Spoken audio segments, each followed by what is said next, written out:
Hey y'all, AJ here with another interview with a small creator who made a video that I watched last month that just totally blew me away. If you follow me on social media, you might have seen me post about it because I just loved this video. And when I went back and looked at their other like 5 or 6 videos they had made over the last 4 or 5 years, I was just blown away by the quality and what they were about.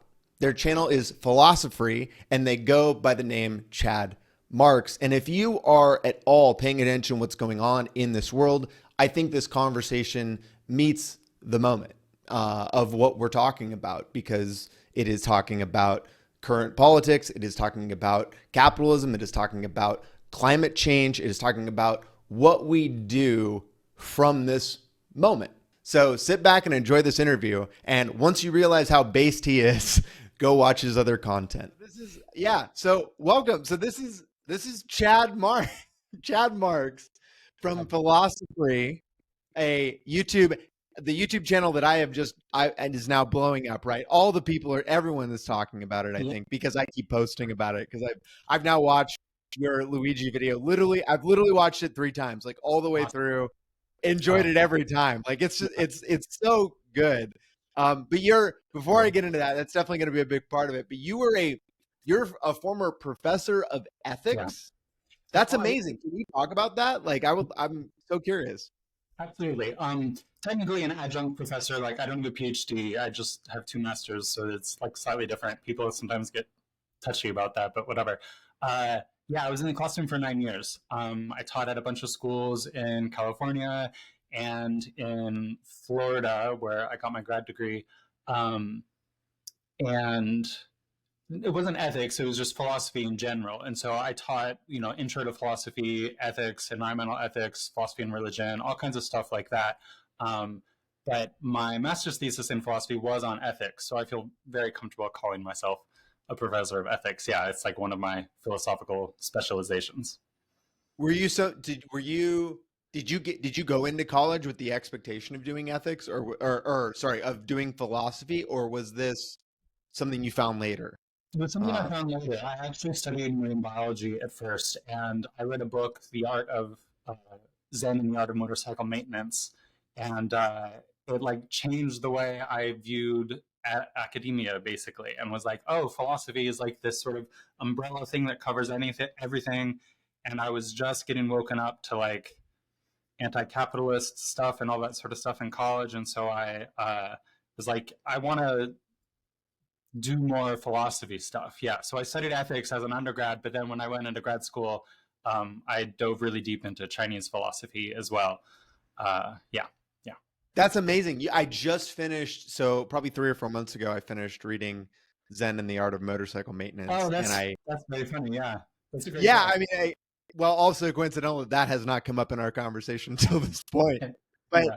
but yeah, I remember, I started it the first time and I didn't finish it because it was like the first part of it is very, It's I heavy. don't know. I just found it kind of boring, like the first couple Yeah. Yeah. chapters. But then it goes when he starts talking about how, spoiler warning for the book, but like how talks about how he's a professor and he's kind of like was a radicalized professor and kind of Yeah. like became very like yeah like in like Right. he Yeah. became an advocate, like an Yeah. anti-war advocate and stuff, and like Yeah. yeah, that book really takes twists and turns that I really didn't expect. And I bought it because I'm literally trying to learn to do motorcycle maintenance as someone Oh, who, yeah. That's so funny.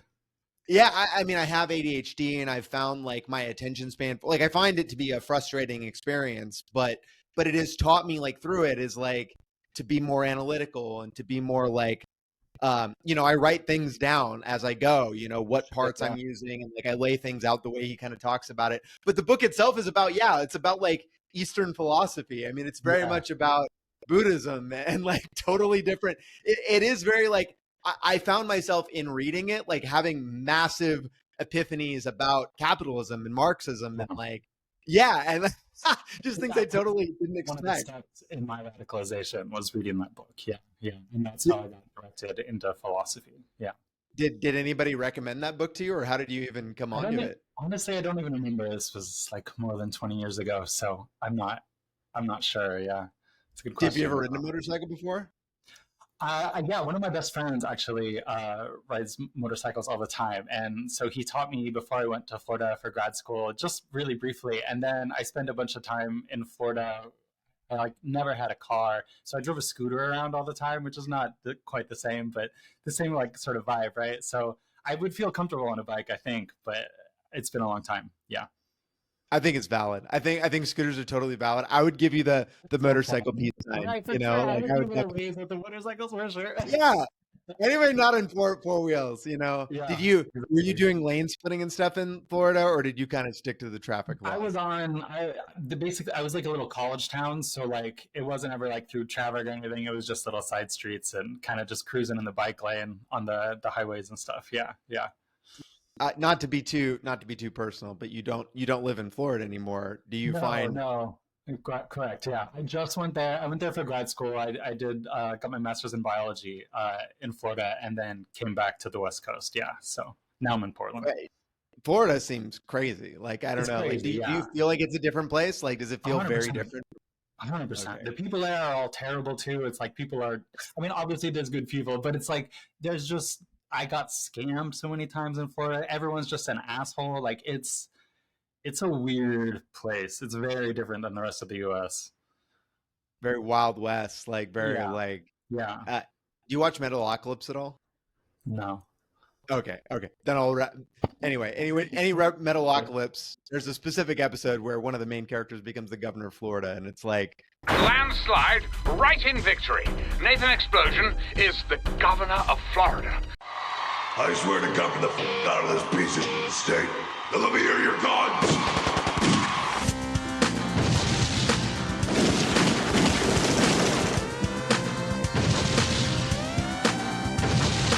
it seems like Florida IRL, to be honest. Like very just it seems like a place where I mean I watched like DeSantis, right? I mean I was just looking up Yeah, protest laws and I was like looking at how DeSantis rolled out protest laws where it's like you can just run people down. yeah. Like There's just very anti-protest. talking about how they're gonna like kill people and stuff. It's yeah. Florida's the worst. I don't like things. It's crazy. Yeah. I talk to trans people out of there and I'm just like, you Yeah, got to get out of there. Like there's no way yeah, that's a safe place for you. yeah. Um, Agreed. what do you do now? Other than YouTube stuff? I do it full time. Yeah. So I'm poly, and I'm super lucky to have two very supportive partners. I'm kind of like the stay-at-home partner. I do all the cooking and cleaning and all that sort of stuff. But then other than that, yeah, for work, I put all my energy into this. Yeah. I can definitely tell. So I call I call you Chad Points because you are your style is it is aping ContraPoints, but in many ways I think it's better. Like I think you do a better job than Contra in a lot of ways. And I've been a Contra supporter for a long time. I like Patreon. I subscribe to all of her stuff, but Sure. like I really like your makeup and your art and like the way that you use your facial hair to like you Yeah. can I can tell your videos take months based on that. You know what I mean? And like from like you seem like maybe the most perfectionist YouTuber I've ever met Yeah. possibly. I'm a Uh perfectionist. Sure. Yeah. Well, yeah, it's and funny. I can tell because you only put out like 7 videos or 8 videos or whatever, but they're Yeah. all so good. Thank Yeah. you, thank you. It's funny that you mentioned that the Chad points thing is very funny. She was 100% my biggest inspiration. Like, there's no watching her videos in like 2018, 2019, and we'd be like, you know what, I could do this. Like, I think I could sort of pull this kind of thing that she's doing off. And I would say up through Evil, my fifth video, I was like kind of just trying to copy her like a little bit too much. And I decided at the end of that one, like they're all kind of like love letters to her in a sense. I'm ContraPoints, I love you, you're great. Natalie. But I decided I needed to like kind of branch off. So I've been trying to like develop my own style and my own everything like since the Evil video, but people comment all the time that it's very similar to her stuff. And I get that. Um, I would say that I'm much more radically left than she is.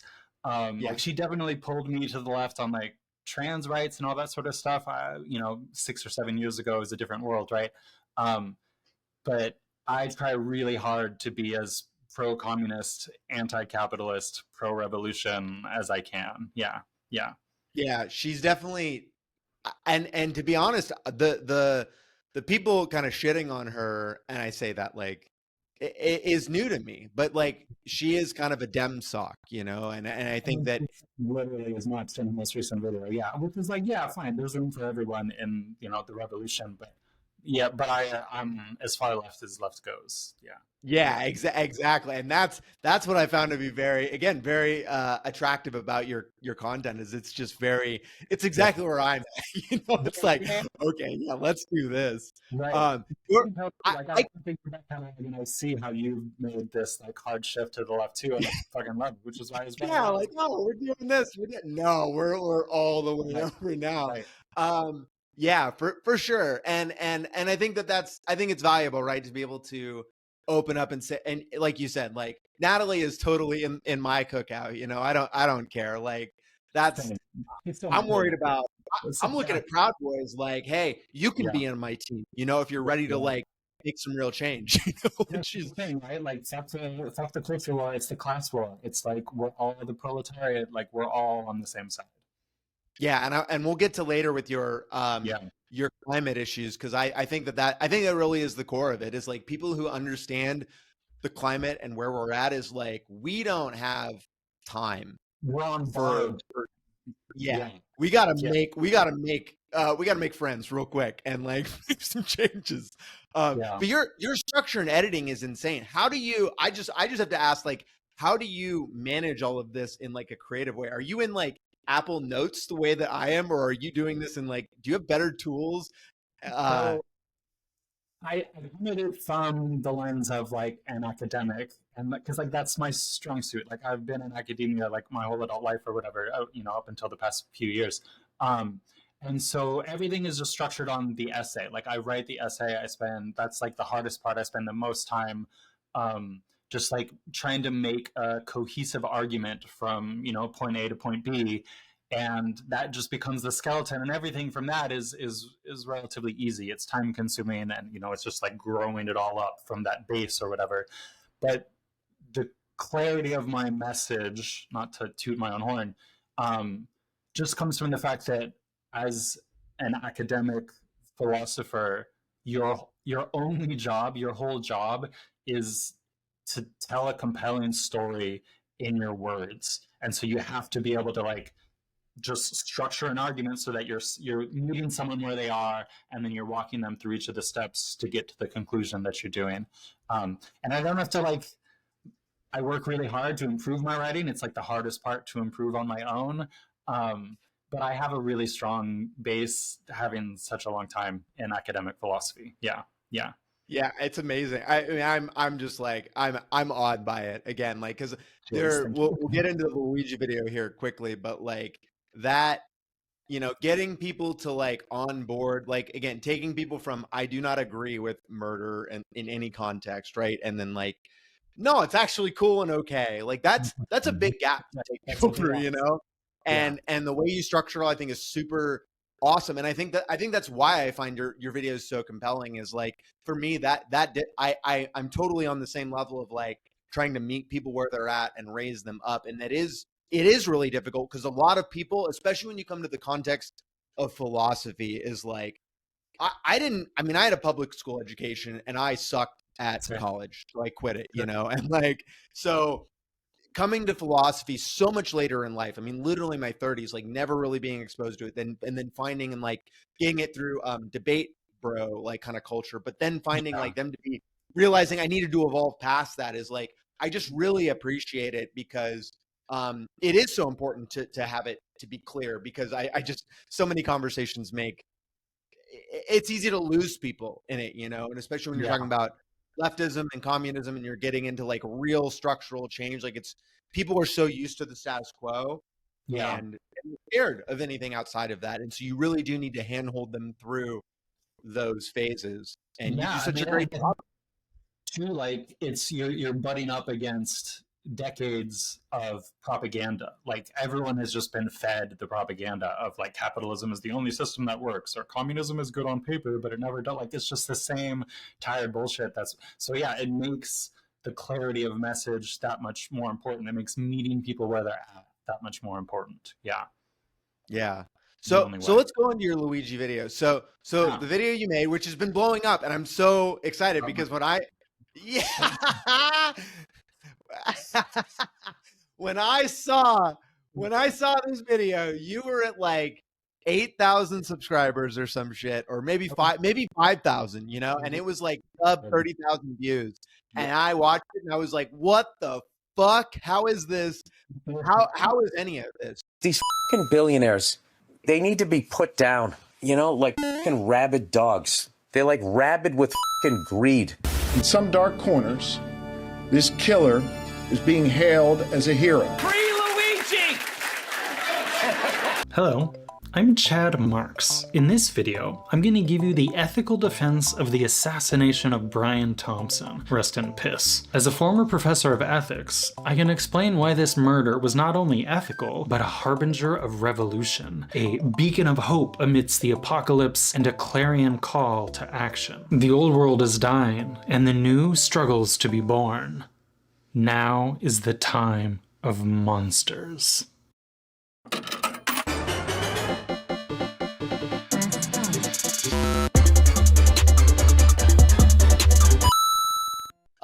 Because you use all the Nintendo sounds and like you really, I mean, just like all the sound effect, like from a video production standpoint, it's so well done. But you, the core themes of it are that, and again, the thing that I think is so important is that the core theme is that there is violence inherent to so many of our systems. And the lack of understanding of that, I feel like, is really the core problem why people are not on board a lot of things that happen, because they're not appreciating that, they're not understanding that. But their healthcare, there is a inherent violence to the system. But that's not just healthcare. That is the traffic management system. That is I mean, politics in general, war, right? There's just, it's built into every system we have. It just has violence. Yeah, and like our colonialist, right? Like I work for a luxury, clothing manufacturer. Like we are exploiting other countries, and there's violence in that, and like, yeah, but that's so critical to understanding that like everything is like there is violence already. It already exists. It's not that we're not violent. Just because you don't see it doesn't mean it's not there. Yeah. And CEOs sit on top of that violence, they're the ones with the most autonomy and ability to make choices. Yeah. And so Brian Thompson, the CEO of United Healthcare, Rest in piss. When he died, someone killed him. Allegedly, it was Luigi Mangione. Allegedly, whatever. But you said you felt hope in that moment, and because of all of this. So maybe talk to me about creating this video. The response to the assassination. Yeah. It was interesting. It was funny the way, like when the Ocean Gate submarine killed all the people or whatever, like there were these moments of everyone being excited because it's like, yeah, fuck the billionaires. And every time people say that, it's great.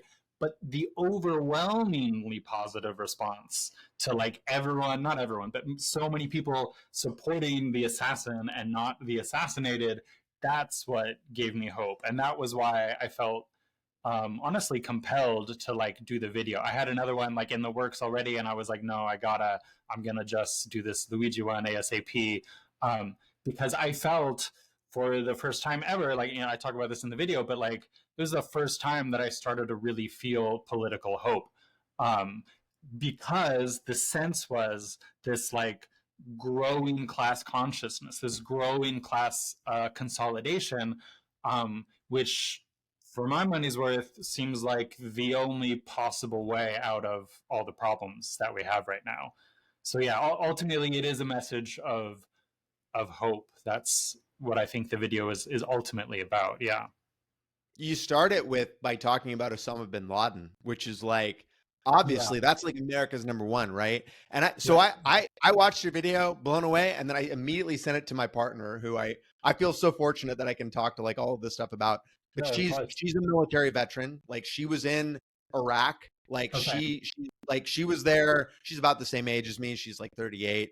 So like was there during like the moment where like Saddam falls and then like things start to get really bad because it becomes really, really obvious we have no plan, you know, and America has no idea what's going on. And she became very delusioned with all of it. But like, yeah, a very clear like evil, right? And then you talk about how, well, he was evil because he also killed innocent people on top. But at the end of the day, he looked at America and said, America is destroying my country. It's destroying my people. Like colonialism is literally ruining the world. And if you like, if you take away what he did and you look at just like his arguments, like they're not wrong. And like I feel like many people these days, many Americans look at it, and if you just took the name Osama bin Laden from it, you'd be like, yeah, like I agree, that sucks. Like, and you'd look at Palestine and you'd be like, look at what we're doing here. Look at how horrific this is, you know?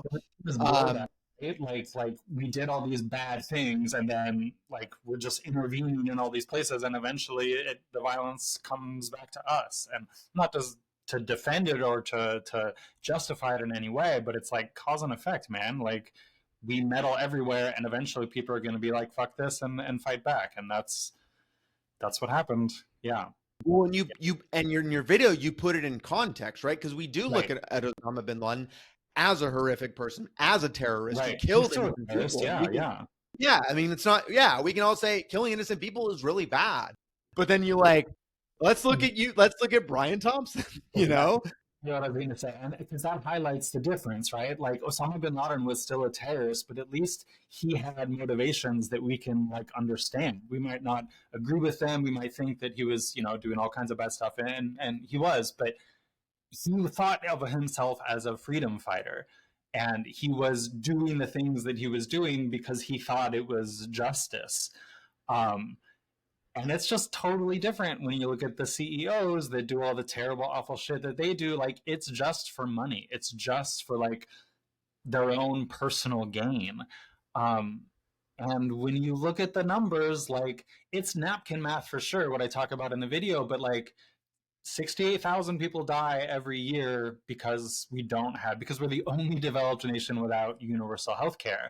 And like, why do we have that system? It's because we live in late stage capitalism where people who are at the tops of these corporations have so much power by, you know, funding legislation, funding politicians who are going to pass favorable legislation for them. So at the end of the day, like, if United Health had 15% of the market share of private insurance, there's some percentage of that, of the 68,000 deaths, they're responsible for. And if Brian Thompson is sitting atop that machine of death, you can't put a specific number on it, but it's thousands of people every year that we're just like, oh, I guess it's fine because he's killing them with claim denial letters and not a gun. But violence is violence, right? So yeah, I think Brian Thompson was a terrorist. He was a killer. He was a villain for sure. Yeah, you brought in a lot of good examples. I mean, I think people now know about the AI implementations that were supposed to automatically do things, but then ended up just denying people's claims.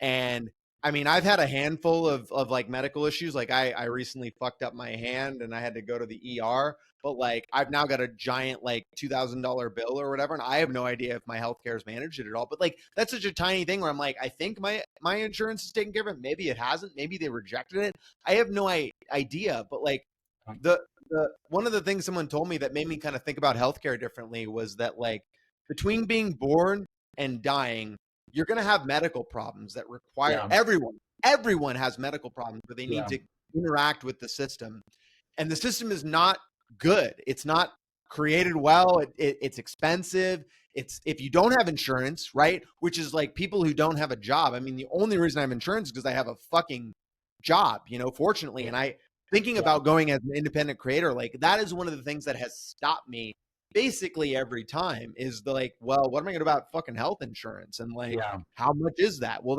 it's totally unaffordable. I may as well just take I may as well take 50% pay and get health insurance than not, you know, like that's crazy. Like how many limitations there are, like how many options you have limited to you because of things like health insurance. And I'm in amazing health, you know, like I have no asthma, no like genetic conditions. Like I'm very physically fit. But like, if I wasn't, I mean, so many of the people in my Discord, so many people I know, my partner, like she's from the military, like she's got a bunch of disability from like the military fucking her up, from burn pits and all these terrible things that she was forced into, you know, that the government forced her into.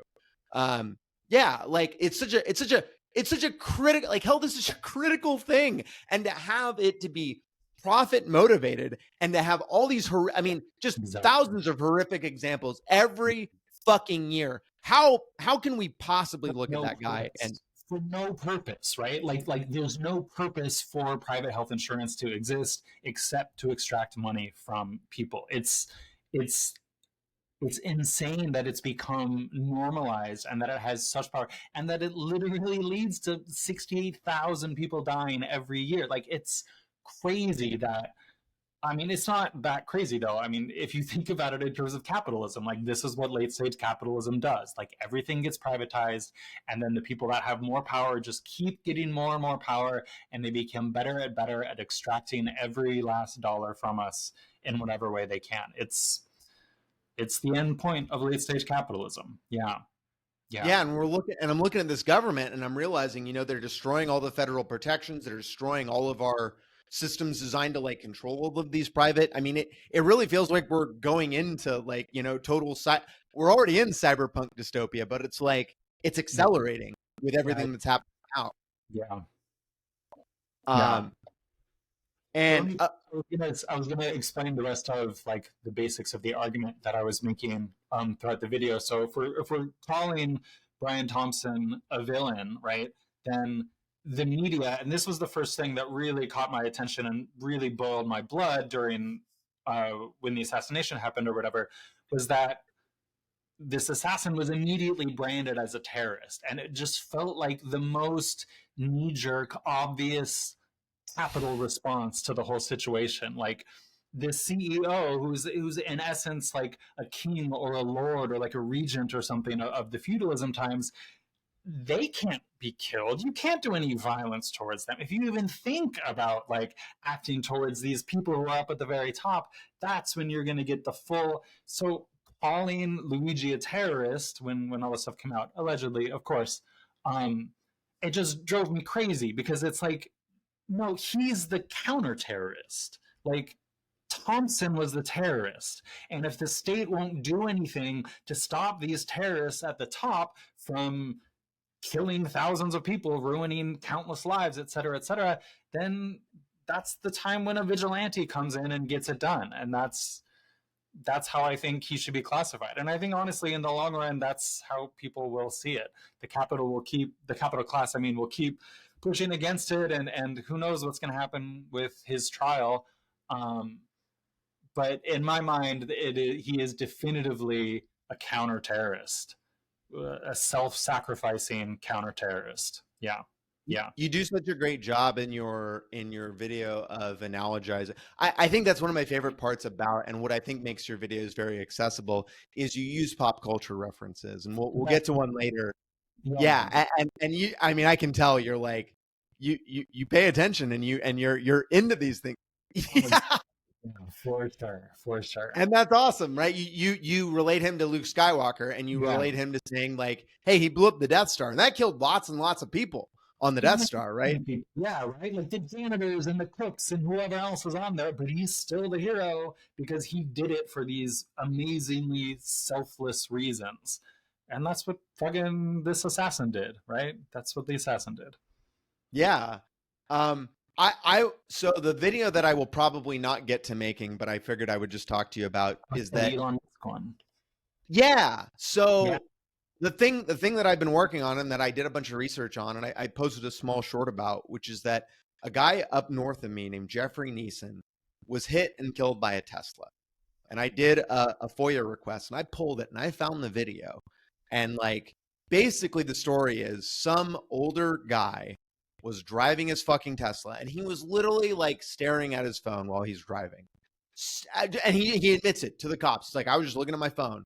Yeah. And he's just fucking around, right? And they have these various autonomous driving methods, these autonomous driving functions, and there's different levels to autonomous driving, like how good it can be, where it can go, all of that shit.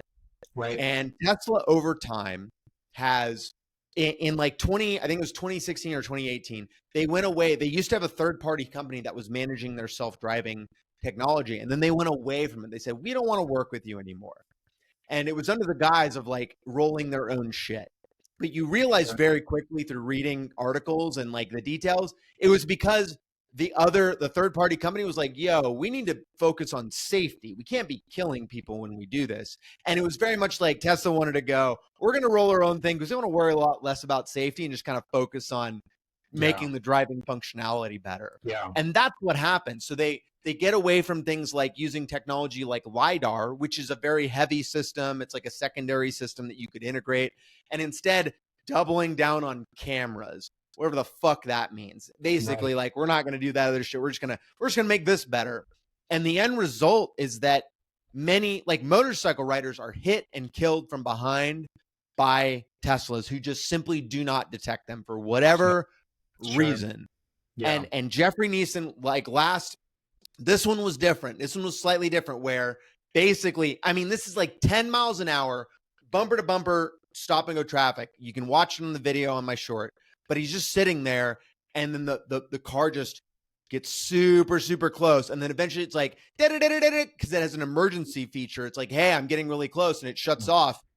And what's clearly what happened is that the guy panics, hits the accelerator thinking it's the brake, and just runs him over. And it's just, it's at no speed though, right? But he dies because these, he just gets pulled under the car. Yeah. And this is a predictable outcome. This is an extremely predictable outcome. Yeah. And it's an outcome that there is no way in hell Elon Musk was not cognitively aware of, because other motorcycle riders had already been killed through non-detection, just full stop. And so this technology is going out there, and it's oversold as this fully autonomous thing because he's trying to drive the stock price. He's trying to juice sales, right? It's just very clear that obviously look at the Tesla Cybertruck, right? Like that demo he did where he threw the fucking thing into it and it broke the window. It's supposed to be this thing and it's clearly failed. Like, and he just fucking laughs it off. It's like, man, like he is accountable for that death. That is the violence. There is so much violence inherent in the traffic management system to non-car road users, pedestrians, bicycles, motorcycles. And he is no different than Brian Thompson. He is no less accountable, not within this system. That's why the system is so fucked. That's why, you have to have people who or not you have to have, but you get these like assassinations that happen because the system is incapable of holding those types of people accountable, incapable of holding the Brian Thompsons or the Elon Musks or whomever, because when you are the top of those systems and the whole government is beholden to capital, nothing's going to happen, right? Like we're stuck. Capitalism is this death cult that is just spiraling out of control. The only way is revolution. The government exists to nominally regulate capitalism, but it's all captured. Every industry, every function is captured. Yeah. Just totally. Boeing's another example of it, right? We're watching these Boeing aircraft. Yeah. And it's just, it's totally, and there's just it's very clear that like everything is a cost benefit analysis, like safety. Even like my ex-wife is an air traffic controller. We were together for 10 years. They're just now, like John Oliver just now, like 2 weeks ago, did a thing on the air traffic control. Yeah, you should watch it because all that shit I knew fucking 10 years ago. And I said, this is fucked. This is so laid out for there to be mass death because these people there's too much accountability on the individuals. The systems are not brought up to date. The government is so underfunded. All the systems are dramatically underfunded. And like the idea that safety is the priority is only it's lip service. It's absolute lip service because at the end of the day, it's the capitalists, it's the CEOs who make the actual decisions that depend on safety or that safety matters on. and they're not making it based on They're going to that. put profits over people every time. Yeah, every time. Yeah, and there's no check. There's actually no checks and balances for any of it, and we're kind of just now getting to. It feels like we're getting to this peak. Like technology has advanced so far, and like shit's just happening all the fucking time, and to me, yeah, I'm like looking at it, and it's like. We need a complete rewrite. I mean, I'm kind of like after, I don't know, did you go to the No Kings protests or anything like that? Have you been going into this? Yeah. How was it? It was fine. It was, as the kids say, it was like a little libbed up. Like there were lots of American flags and signs like, if Kamala got elected, we'd be at brunch and stuff like that, which was kind of annoying. I'm glad to have gone. Here in Portland, there were like 50,000 people who came out, which was pretty cool. When we're done here, I'll send you a picture. Actually, you can put it up on the screen for this. I went in full Luigi costume and everything. It was great. I got a really positive response.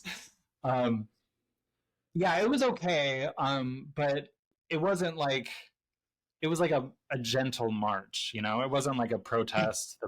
There weren't any police there or anything. Yeah. Looking at all the people that are engaged made me very hopeful. Because like you said, it was libbed up, right? But it's a demonstration that like everybody is not happy and very not happy. Right. And to me, in the most recent video that you posted too, where you talked to like the Proud Boy, like to even get people from the other side of the spectrum, like coming out and being like, yeah, like this stuff is unacceptable. I think that's a really good indicator that we're ready for like widespread class consciousness, because that's what's going to get us out of this mess. I think that's the only thing that can get us out of this mess. Yeah, I think where I'm at is like, I'm now looking at this, and my goal is now to get people to say, okay, this is going to end because we're all fucking pissed off about it. Right. So really, what window, like what's the minimum and what's the like, what should we go for, right? Like what is realistic, what is possible? And to me, it's like, obviously, I really want anarchist revolution where we totally kind of dismantle everything, kind of like start from scratch. That's what I really want, and make that like global, right? That's kind of what we need to get to like the biggest problems that we have as a species. But in that context, sometimes too, just in the sense of like capitalism and the power of capitalism is so far entrenched that without some like big, massive wiping of the slate, nothing can ever get done. Yeah. And I don't know if we can get people onto that, right? I don't know if we can get enough, especially the Americans, right, onto that, the libs, right? But at a minimum, what I'm trying to ground people in is like, we should be looking at a 28th Amendment to the Constitution that is like completely revisiting all of this shit that's totally broken, right? 9 Supreme Court justices? Nah, dog. We need to have like 900 or 120. Yeah. I don't know. Like 2 per fucking state. Something like that, right? Something like senators. Remove all term limits. Get money out of politics entirely. Ranked choice voting this complete re-envisioning of what our country is, and like a data privacy piece, right? All of these things. If we're gonna walk out of this, it needs to be that level. We can't accept a fucking thing less, you know, like just a new president and just like, we're going to do this like Democrats again. Nah, that's totally unacceptable coming out of any of this shit. Yeah. And we should have the power to do it, you know, walk out. And if we don't, that is a sign the system is just fucked again. Yeah. The people at the top of our country now aren't looking at what is legal or moral. Like they don't care. So I don't care either. Cool. I'm on the same page. Let's do all this shit. I think the biggest distinction for myself, and I think many people think this as well, but like when I stopped being liberal and really became like a leftist, the core idea was that the system is so corrupt that it cannot be reformed. And I very strongly believe that. And I don't know if an anarchist revolution is right. Like that's not really my lane. My lane so far, at least, has really just been like pointing out how everything is so terribly broken that if we don't change it, we're fucked. Like we're all fucked, because climate change is like the big looming thing over all this. Nothing matters like climate change matters. Yeah.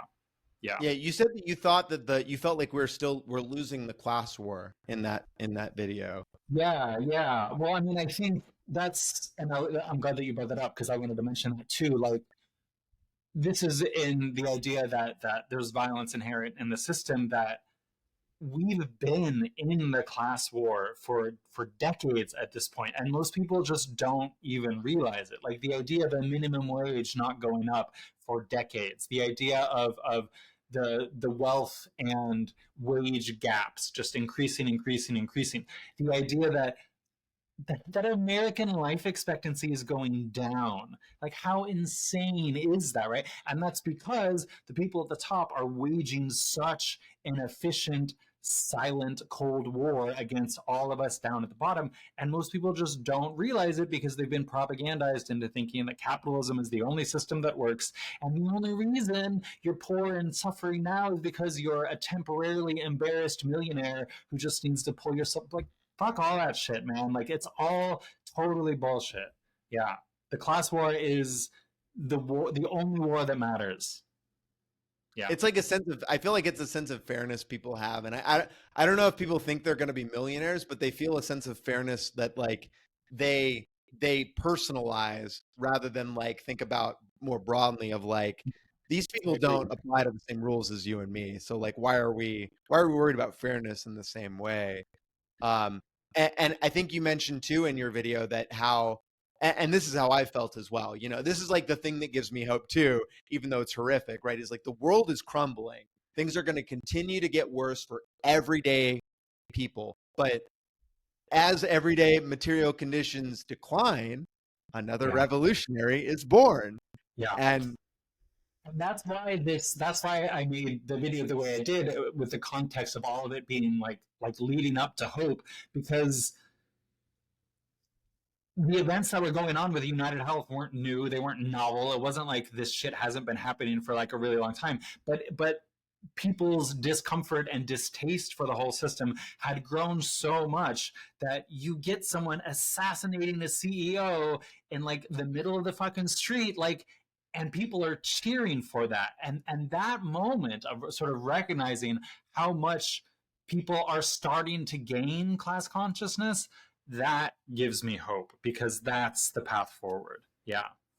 I think the profit motive with YouTube and all these things, right, is that like allowing leftist thought and ideas to propagate as far as they have. I really think it is like, I do think that's our advantage over like the 1920 or whatever Russian Revolution, is that like these concepts have like, there's more class consciousness than there ever has been now. More connected than what they have been, and that's a double-edged sword, right? There's good and there's bad to that, but that means that we can foment these revolutionary ideas so much faster than in a lot of the revolutions in the past. Yeah, and that's a big positive. That's a big silver lining that we have going for us. Are you still feeling positive about the future, like from here? It's complicated. I mean, we'll talk about the climate change stuff in a little bit, but I'm not sure. I'm kind of two minds. Like, I have a little bit of a doomer mindset. Like, for context, like, I've been studying climate change stuff and been aware of these like really big issues for a really long time now, like almost 20 years. And when I was teaching this stuff in the classroom 15 years ago, it was like we were talking even then about how dire our situation is and how it just keeps getting worse. And it's like, even now, even still, with all these crazy climate change weather events that are happening all the time, like when all of California was on fire, just so much stuff all the time. And we're still emitting more greenhouse gases every year. So I am confident and hopeful in the sense that we're coming right up to the point where it's like soon more and more people are going to be radicalized. Whether or not we act fast enough, I'm not sure. I want to be hopeful, but I go back and forth. I think that makes sense, right? I think the more, because we'll get to the climate stuff later, but I think the more your videos educated me on the variety of things going on with that, and it's like, oh shit, there's way more there's a lot of problems, and there's a lot of positive cycles that are going to fill into it. And yeah, it's totally, I see how it's like, okay, well, let's say today everyone's on the same page. Cool. We have a lot of fucking work to like undo what's already happened, what's already started. And it's not even just that. It's like the Earth exists in steady states, and it has all these things in place to kind of keep the climate relatively stable. But then something happens, and it's like there's all these pressures keeping the temperature down. But eventually that goes, and then it just shoots up to the next steady state. And that just the Earth does that. It's been doing that constantly through its whole existence. And so we're getting these really slow bump ups, but it's like eventually it's gonna break through, and then the change happens really fast. And the scariest part about all of it is like part of that system of going from one steady state to the next is that these positive feedback loops start going, and once they start, it's like we've taken our hands off the wheel. We don't have any more power anymore. So sure, if we completely stopped emitting greenhouse gases tomorrow, there's good science to suggest that the Earth will just keep getting warmer anyway, because we've jump-started the positive feedback loops. Yeah, we're getting way into the That's fine. So you're hopeful that humanity might be learning its lesson, but like you're still a pragmatist in the reality of like how far we are behind and what we need to be doing. Yeah, that makes sense. Has Nintendo come back at you for all that music and shit? Because I know they're like litigious, like famously. I hate that, like a lot of the music that's in that. I have an amazing musician friend, Gray, shout out, who remixed the tracks that I wanted to do. So they can't like get me there. It's like changed enough that it's the own thing. In terms of like the imagery and the sound effects, that stuff isn't really covered. Like you can have a long playthrough of a video game uploaded to YouTube or something, and like you're not going to get in trouble for that, because unless you like code it and then someone can play it or whatever, then you're gonna. So I'm more worried about people reporting the video and like it getting taken down. I think that's for like violence, for like promoting violence or whatever. Yeah. But that's the thing too. Like, and I'm glad you said that, because the video does not promote violence. I don't want to promote violence. It's condoning violence, which is a very different thing and very much protected by the First Amendment, right? Like, no, I'm condoning this action. I'm giving the philosophical explanation of why I think this action was ethical. Yeah. I don't promote violence. I'm wishy-washy on whether or not violence can be good or bad or whatever, but I'm going to condone the assassin. You started with the Bill Burr, like I didn't realize how many times Bill Burr has said like free Luigi, like very sincerely, like he's clearly not joking at all. And I think realizing that also helped me be like, you know what, I can say this. Like we're like that's I think like as I'm doing protests and stuff, like I'm not really like hiding my identity and shit in the same way that other people are. Like I'm not in that same realm. And I think it's because I've realized that like these are like free Luigi and fuck ICE and like abolish ICE. Like these are very normie opinions now compared to 2020 where like abolish the police or whatever. Like these were, or defund the police were like just lightning rod. Like it ain't there anymore. Yeah. So I think you're okay. I think that's what I kind of realized with your videos. Like these are okay things to say, you know. Hopefully, if not, I've backed it up on my own drive, you know. So I can. I'm gonna say too. Yeah, I'll just re-upload it. Yeah.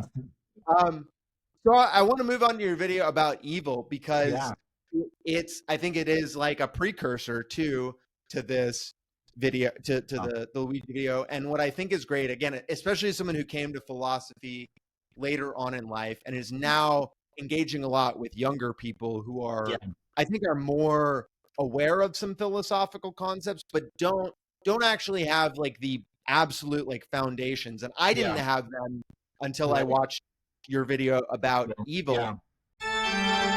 Drag queens and transsexuals are using cartoons to indoctrinate and sexualize our children. Drag queen groomers and the trans agenda are evil. Capitalism's relentless exploitation is driving the Earth's 6th mass extinction. Capitalism is the one true intersection of evil. So evil is a little clickbaity, right? The word evil has this satanic connotation, but our discussion is completely separate from the religious good and evil. Let's consider this topic from a more populist lens. Iron Man, Thor, Captain America. The three main heroes of the Marvel Cinematic Universe are solid representations of the three main ethical theories. These heroes fight the same battles against the same villains, but they still have conflict. They disagree about how to achieve the best outcomes. The three ethical theories are the same. They agree on almost everything. Don't steal, don't murder, don't wait until you're at the counter to decide your fucking order. And if the main theories all agree, despite having very different lines of reasoning, this suggests morality is objective, or at least something we can all agree on. You bring in Marvel, and you use Marvel as a perfect example of the three, like, it's so great. And it's like, I didn't realize I'm a big Captain America stan, like, not just because I find Chris Evans to be like a cool guy, but like I have always connected with the Captain America philosophy and the way he operates. I remember watching, you know, all of them up to Endgame and thinking like, yes, this is awesome. Like the second Captain America where he's like against S.H.I.E.L.D., you know, and against the police basically. And I'm feeling like, yes, this is my man, you know, like. I'm a huge Marvel nerd. Yeah, unapologetically. I fucking love them. Do you still watch the video? Like, are you still watching these movies up to now? Like, not fully caught up now because there's been the big kind of drop off in quality after Endgame for the most part.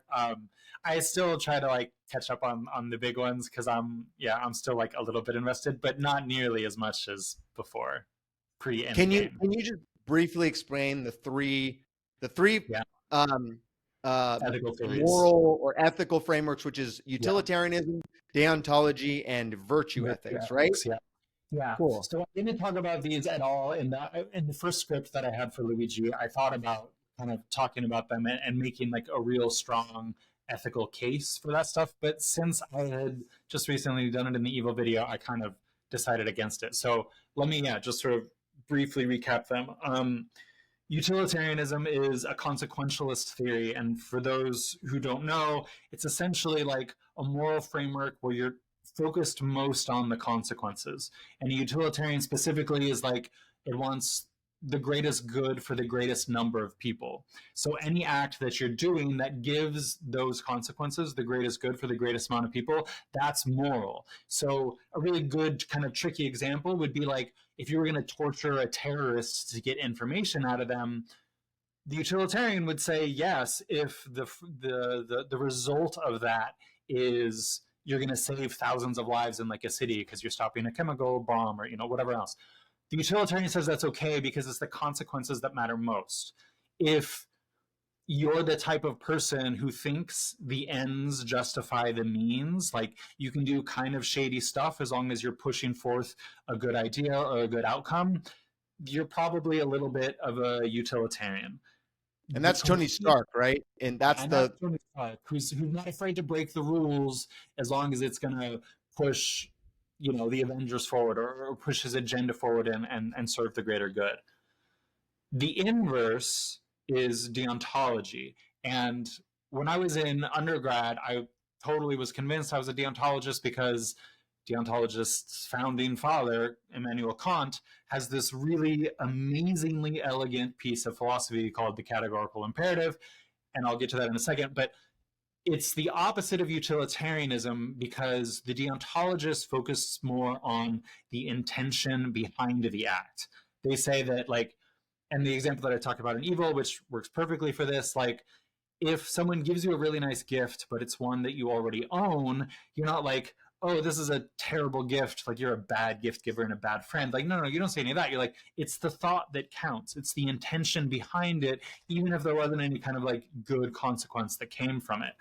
So how we decide which intentions are good is whether or not they follow the categorical imperative, which essentially says, if you're trying to figure out if you should do a thing or not, you simply ask in your mind, what if everybody in the world had to do the essence of this thing that I'm thinking about. And if you can imagine the world being a better place if everybody did that, then you know it's a good thing. So, like going out to protest or something, you're like, I don't know if I should protest because I might get in trouble or I might not do anything or da da da. But then you think, what if everybody went out and protested this kind of stuff? And you'd be like, oh, yeah, I would want to live in that world. That would make things better. Then you know it's like a good action. You know, it's going to point you in the right direction. Um, and so the idea then of someone who lives by those morals, who will be like, I'm always going to do the right thing, even if it's going to get me in trouble, even if it's going to incur these negative consequences, I'm going to do the right thing. That's totally Captain America. And you see that played out over and over in the Marvel movies. Yeah. And then so it's like the golden rule. You talk about the golden rule, and the golden rule is like, it's simple, but it's like an expansion of that. Yes. It's like yeah, it's a philosophical version of the golden rule, which is a little bit too a little bit too simplistic. Yeah. And then the third one, so I wanted to say too, as we got into this, I'll just mention it now. These are like the three main Western ethical theories, and there's definitely other stuff in other traditions, especially in the Chinese and Indian traditions. But most people tend to fall within these three categories. So if neither of those first two that I said really resonate with someone, there's a good chance that you're the third one, which is different, and it's virtue ethics. And virtue ethics is not worried about consequences. It's not really worried about intentions. It's just worrying about the idea of being virtuous. So like the old bracelets that we used to see like way back in the day, WWJD, what would Jesus do, right? That is virtue ethics in a nutshell. If you are thinking about what is a moral action and you're thinking like, okay, this person, this figure, maybe it's Jesus, maybe it's whomever, maybe it's your parents or something. If you just think, would a virtuous person do this action that I'm confused about? That's going to give you the answer as to whether or not it's right or wrong. And of course, these are 30-second, super simplistic explanations. Like there's a lot more nuance and depth to these. But in essence, everyone kind of pulls from those three in varying amounts. And I don't think there's a lot of people who think that there's like a hierarchy, like this is the best and this is the worst, etc. But I don't think like that at all. I think that they're all really powerful guides that you can use anytime you're faced with like a tricky moral question. You can be like, well, what are the consequences of this? What's the intention behind it? Could I imagine a virtuous, like you can use all three to sort of inform your decisions. I think I mentioned earlier that I was like a deontologist in college because I was so in love with the elegance of the categorical imperative. But as I've gotten older, I've gotten much more pragmatic and much more interested in the results that happen. I wouldn't go so far as to say I'm actually a utilitarian, but I would say that I utilize utilitarian thought when I'm thinking about this stuff a lot more than I used to. Because I think the virtue ethicist, that was epitomized by Thor, right? Because his hammer is like, you are worthy or are you not worthy? And the hammer, which has its own value system, are you meeting, right? Yeah. It's such a great way to do it within the MCU, because then you get like this actual literal compass in Mjolnir and Thor's hammer, where it's like, if someone picks it up, they're virtuous, they're worthy. It's a really clever way to tie it all together. Yeah. And then you use these. The awesome part about this video is like, that's the whole first half is explaining that, and like that in of itself is like a great video. Yeah, that's an amazing video. But then you take it to the next step, which is, okay, can evil be objective? Which is for me, as someone who's not religious, and like in a lot of ways, I think of like one of the things I find myself being fighting is people who are using like snap judgments or like hasty generalizations to demonize or otherize other people in order to not have empathy for them, not listen to them, right? I mean, and it exists with trans people, it exists with immigrants right now, right? These are like the major issues coming up. And so I find myself fighting against that, and I find myself fighting against the concept of evil. But you then lay out a variety of things like those three frameworks and say, okay, well, let's take things that real people in our world like Ben Shapiro are arguing for, and let's lay them out in all three of these. And you can see that in all three of these things are considered fucking bad. Evil. You know, Absolutely. Yeah. And that's, I think, the kind of cool thing about ethics. Like, there's a long, this is not going to be settled today, like, there's a super long philosophical debate about the subjectivity or the objectivity of morals and ethical frameworks. But I don't really care about that, because my point with the whole video is like, if you take the three main theories and you get them all to say that's evil, there's a pretty good chance that that's evil. And even if it's not truly objective, we can at least use that as a guide. And that, exactly the way you said, like looking at the absolute wieners like Ben Shapiro, but even more than that, just like the politicians that exist, or even capitalism as a whole, if you look at it through these particular lenses, you can see how absolutely immoral they are. Yeah. And the point of that is to get people to wake up, to be like, we've normalized the broken, abject immorality of our system. And if you just look at it through actual, true ethical lenses, it becomes very clear how broken and immoral these systems are. Yeah. And I think in your video, the three you have the utilitarian, which is just like basically like the robot, right? And then it's and then you've got Chad Marx, who's the right in a Marxist lens, like a communist lens. But then you've also got like Comrade Jesus, which is that Jesus in a religious sense, right, was pro helping people. Like his virtues are very high, right? It's selflessness. Jesus stuff was just taken from his more socialist sayings that were in the New Testament, which is like super duper socialists. Like, so calling him Comrade Jesus is like a perfect fit, because he was all about helping the poor and abolishing money and caring for your neighbors and getting rid of borders, all this stuff. Yeah. So if we look at masked ICE agents raiding people's homes and businesses, and we throw this into utilitarian, and we say, okay, does this help the most number of well? Over everything, right? It fucks over those people. It makes it so the communities they were living in are torn apart. It means, like in California, there's no one to pick the vegetables and all that sort of stuff, right? Like there's all these negative consequences, and you have to be fair and you'd be like, well, are there positive consequences too? And it's like the only positive, it's like Stephen Miller gets to like masturbate to how many people are getting deported or something. Like there's no actual positives for it's racism. Like you get the belief that a white society is better in some way, which has no objective framework. Right. Like you have no data to go off of that. It's just how you feel about the superiority of European heritage or whatever the fuck. Yeah.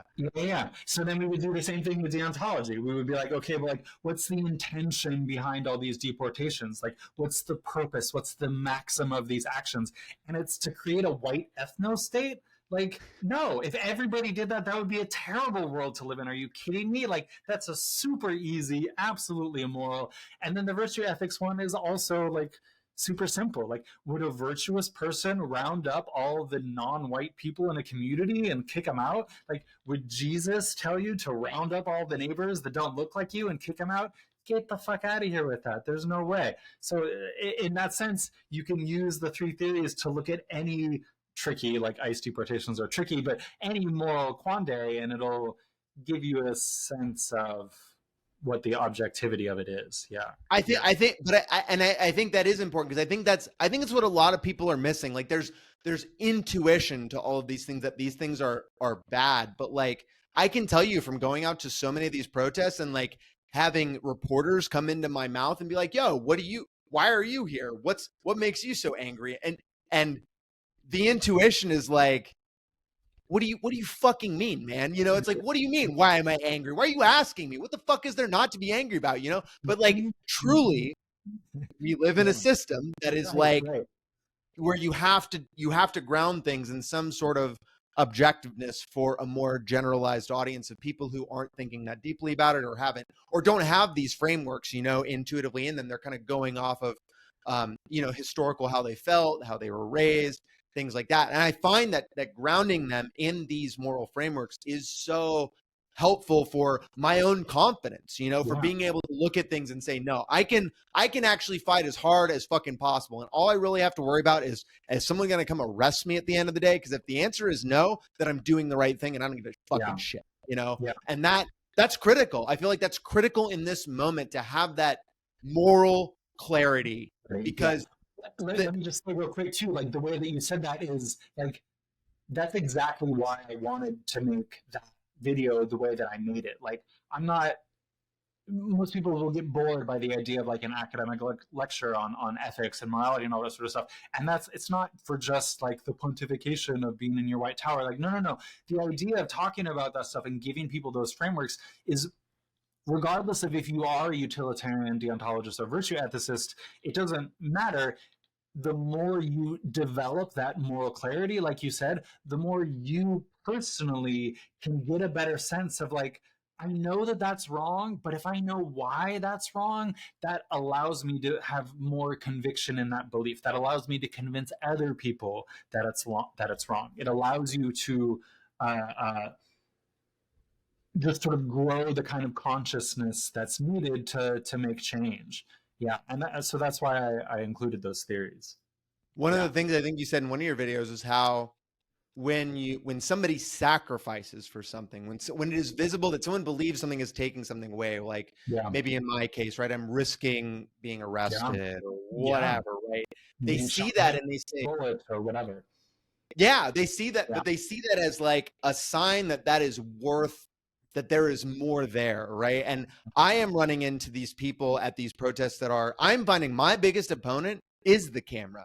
And it's the camera of the mainstream media, but it's the camera of right-wing, and I want, grifters, just straight up people who are there to capture enough video to create a narrative that supports whatever that is, which is that, cities like Seattle are lawless hellholes that are burned down every 5 years, like just to the cinders, and we have to rebuild them somehow, right? Like these types of like things that are really obvious if you've lived in these areas, but like to somebody who lives in the Midwest who has maybe never been here, it's not as obvious and it's not as clear, and it works on them, and it creates a permission structure for them to continue going with whatever is happening. And I asked one of them, I talked to one of them about like, hey, what do you think about, I'm here because I want to protect children. And they're like, I want to protect children too. And I'm like, cool. So you probably don't like the idea of a father being arrested at Home Depot when he's just trying to like do a job, right? And she's like, well, that's horrible. But but an American would be arrested for that too. And I'm like, well, I wouldn't want that either. Like I'm against both of those things. What are you talking about? And then it's just like, so you don't actually care. You don't care about children far enough to stop that. And it's just, they're dead in their tracks, they stop there, and they don't want to admit to their own like immorality and lack of ethics. But I have found the more you show people that, the more normal people are like, oh, I don't want to follow that, and like people need to see that in order to kind of, I feel like, to do the processing themselves to an extent. I agree. And I feel like it's some of what I got when I first came to YouTube, which was watching, debate streamers, like these people just arguing race realism and things that I just kind of never, I've always thought of myself as an anti-racist person, but like I couldn't look back and be like, why is racism bad? Like, other than it being bad to treat people worse for no reason other than their skin, like I couldn't really like explain it in a deeper way. And we don't have the luxury of that anymore. I feel like everyone needs to have that level of conviction to be able to take the next steps that we have to take as a culture and a society, which is a lot harder. Supporting Luigi and like these more, these other things.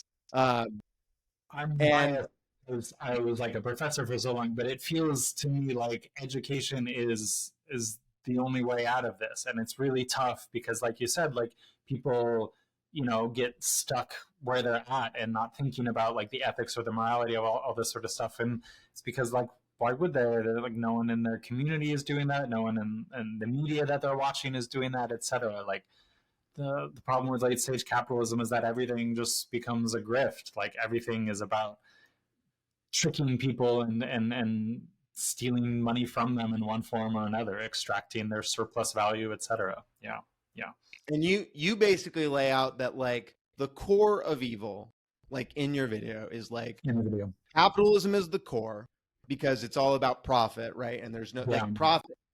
Shooting for profit over anything else is an evil act. And then it is supported by right-wing propagandists.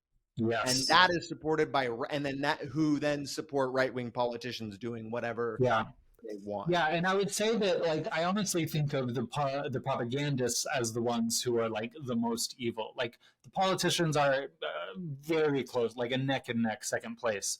But like the propagandists, like Ben Shapiro, are why we have this broken system that we do, right? Like more than half the people in the US don't think humans are causing climate change. And it's like, that exists because of organizations like Fox News. That exists because of people like Ben Shapiro and Jordan Peterson and all the rest of those doofuses who are probably just grifters, right? Like, I don't know how much of them actually believe their own bullshit, but regardless of it, they're doing it because there's a big audience for it and they're getting paid. And the outcome, if we're going to be utilitarian about it, right? The outcome is that we don't make any changes about climate change. We don't do things to like protect trans lives when you get the sort of right-wing outrage machine just grinding people into dust because it gets them good money. It seems like the most evil thing to me. Yeah. And specifically because of climate change, because climate change is the only thing that like I care about with my whole body, the only thing that I think super duper really matters. And we're not making any progress with that because of the right-wing propagandists. Yeah. Everything else, like all the bullshit being churned up and consumed. And yeah, no, I totally see that too. They do. I will say, like, the politicians seem like there's a lot of people caught up in the idea of the American whatever the fuck that they are, public servants. Like, it seems like maybe to some extent believe that, but like the right-wing grifters creating the propaganda, it just seems very clear they know what they're doing. And some of them don't. Some of them are, again, like they've been able to turn their brains off enough to like justify that, or they're just not, like, they're smart enough to know how to do what they're doing, but not enough to like see the bigger picture. Ben Shapiro seems smart enough to like know the actual truth and that he's grifting. There's even a part in the Luigi video when I clip him where he's like describing it all as evil and he kind of like swallows and like, I got this really strong sense like he doesn't actually believe this shit that he's saying. But then you take useful idiots like Tim Pool who just like, they're probably like people like him, I think, are, and Charlie Kirk is another, like they're just stupid enough to actually believe it, and they become then useful idiots, useful mouthpieces. But regardless of if they're in on the grift or not, it's still abjectly evil, abjectly immoral because of the consequences that come from all of it. Yeah. Yeah, I think of them as we were talking, going back to the Luigi video, you inserted a clip of someone talking about how Brian Thompson, like CEOs are basically the heads of gangs. Like the people who become the heads of gangs are the ones who are the most ruthless, cutthroat, cold-blooded, violent people, because they are totally cool with making the life or death decision, because that's what they're doing. They are the ones most directly making that, right? The politicians are a hand. You know, everyone else is a distance away, but they are the ones saying, nah, I'm going to go ahead and we're going to do that. Recently, that was like that kind of old classic moral dilemma of like, here's a button, and if you press the button, you get $1,000, but somebody randomly dies. And like the healthcare CEOs are like just hitting the button as hard as they fucking can the whole time. Like that, and that's what it is. Like that's what's going on. They're just, I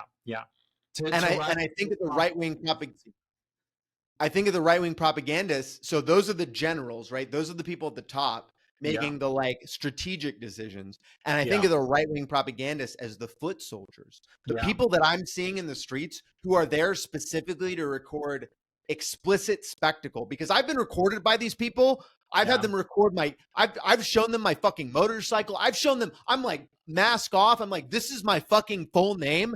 Fucking call me out. And they don't. because Yeah. they know if they do, that will lead people to my content, which is just devastating to Yeah. everything they're saying. And that is like, that's an illuminating moment for me, that I'm like realizing is like, they're fucking afraid of me because I don't live the lives that they live. I don't play the fucking games at all that they're fucking playing. And that is what they are not prepared for. They're there to, again, just to get moments of people making bad decisions, in the same way Charlie Kirk shows up to a fucking college and is like, I'll listen to 50 people and I'll just dunk on 5 of them and then post that up as a video, like that's what they're there to do. And that's been really radicalizing for me, is realizing that, and like, wow, these people are fucking scum, and they're posting people's photos and they're scaring, like they're recording my local independent journalists who are there. They're like posting them on Twitter and like tracking their movements. And I'm just like, this is sick. Like, I think you mentioned in this video that your perspective on gun rights has evolved, because you talked about gun rights in here. And I would love to hear what changed it, how it changed. Yeah. Yeah. It's a great question, because it's, when I originally, I wrote the Evil video in 2023, like 2 years ago at this point. And my views on guns were very different then. They changed. People know about this. I've gotten so many comments, because when I re-uploaded the Evil video, I put a little disclaimer in there saying that that my views have changed. I rewatched it. Yeah. Essentially, it's because when Donald Trump was reelected, I had a big shift in terms of starting to really contemplate the reality of what a revolution would look like. And I very much thought of myself as like anti-violence, anti-gun. It seems very clear that with all the school shootings and everything that's going on, like, we do have a gun problem. But after the re-election, and then especially around the assassination of Brian Thompson, I started thinking about it in terms of like, the right side of the political spectrum is arming, is training, is doing whatever. So like, if some kind of war is coming, whether it's revolution, whether it's civil war, whether it's whatever, it just seems like as we approach the end times, we shouldn't be the side of the political spectrum that's like, we're never going to do violence and we're not going to defend ourselves, et cetera, et cetera. To be clear, I haven't like fully thought through all this stuff yet. I haven't come to like any concrete definitive stuff. I'm probably going to talk about it in a future video. But I would say at the end of the day, I'm definitely no longer pro-gun. I'm going to start like training and learning how to use them. And at the same time, I still think we have a problem with school shootings and something needs to be done with that, of course. But making it so like guns are illegal or whatever, I don't think is the right path. Yeah. Yeah. Does that make sense? I think This happened. Did you play video games at all? Yeah, for sure. Yeah. You ever like shooters? You ever play like arcade, like area? No, I don't play any shooters. I played Overwatch a little bit, but I like more MMOs. I'm like a hyper nerd, so yeah. Okay, what MMO do you play? I played World of Warcraft for a while, but I have like an on and off relationship with that, where I try to stay away because it sucks up too much of my time. Yeah. I totally feel you. Rating is I'm exactly. Rating, yeah. I am. Yeah, I played the original and then I came back when it re-released. I played for like 2 years hard, and yeah.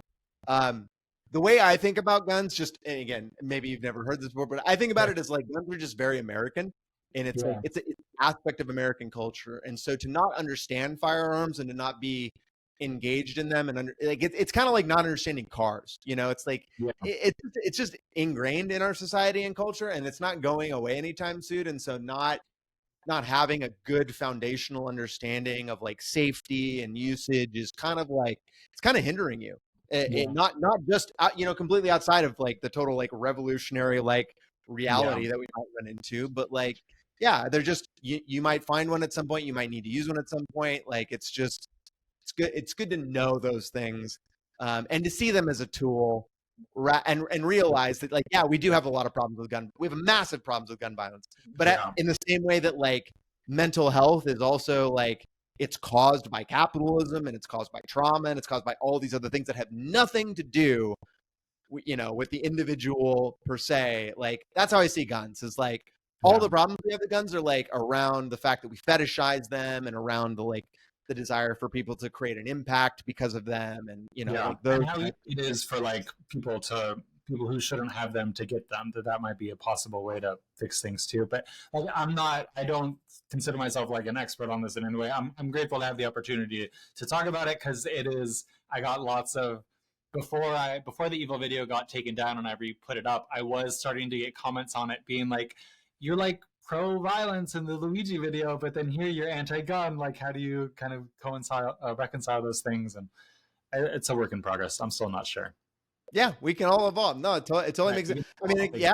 I mean, it's. I don't ever want to. I never want to have to. I feel very fortunate. I've never had to use a gun in self-defense. I've never had to take a life. I'm very happy with that. I hope that's forever. Yep. But like, the world is also crumbling. That doesn't. It's also preparing for reality.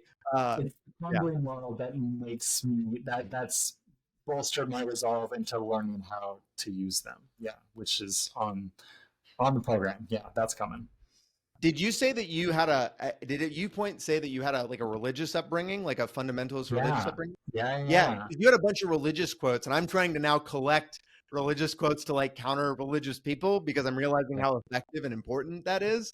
Video, yeah. So my dad is like an evangelical Baptist preacher. He's like a super duper fundamentalist, and I like bought into that whole world in like 8th grade, I think, and then through my freshman year in college, I was going to Bible studies and all that sort of stuff, and like just about everyone, like so many people, I went to college and had my eyes kind of opened to this whole different world, and I would say that I am still like, my religion kind of shifted towards Taoism and Buddhism, which is, it's not on our docket to talk about today at all. That's like a whole other thing. But I still have a lot of respect for the like super duper socialist messages that Jesus talked about, like in the New Testament and all that stuff. And I kind of like the sort of sacrilegious nature of dressing up as Jesus and the devil and stuff in my videos. I just enjoy that, because I feel like, it's like Black people can say the N-word, or like people, like you get the opportunity to say and do the things if you like have that trauma in your past, and I've got the religious trauma for sure. So yeah, I find that some of the best critical thinkers are people who are former fundamentalist religious people, right? Because you had to totally deconstruct your belief. Get the fuck out. Yeah. And I think that's awesome. No, that totally makes sense to me. I don't know if you watched my interview with Genetically Modified Skeptic, but that's another person I'm like, I can tell by the way he talks. I'm just like, yeah, you've totally like deconstructed how you think, and you start from your basics. Too, going through that video when he talked about how he had his own like background in it, and I was like, that makes total sense based on what he's saying. Totally. So yeah, I want to talk about that. So let's talk about the climate piece. So I know what you're thinking. Another doomer video about the climate apocalypse. No. This is a video about solutions.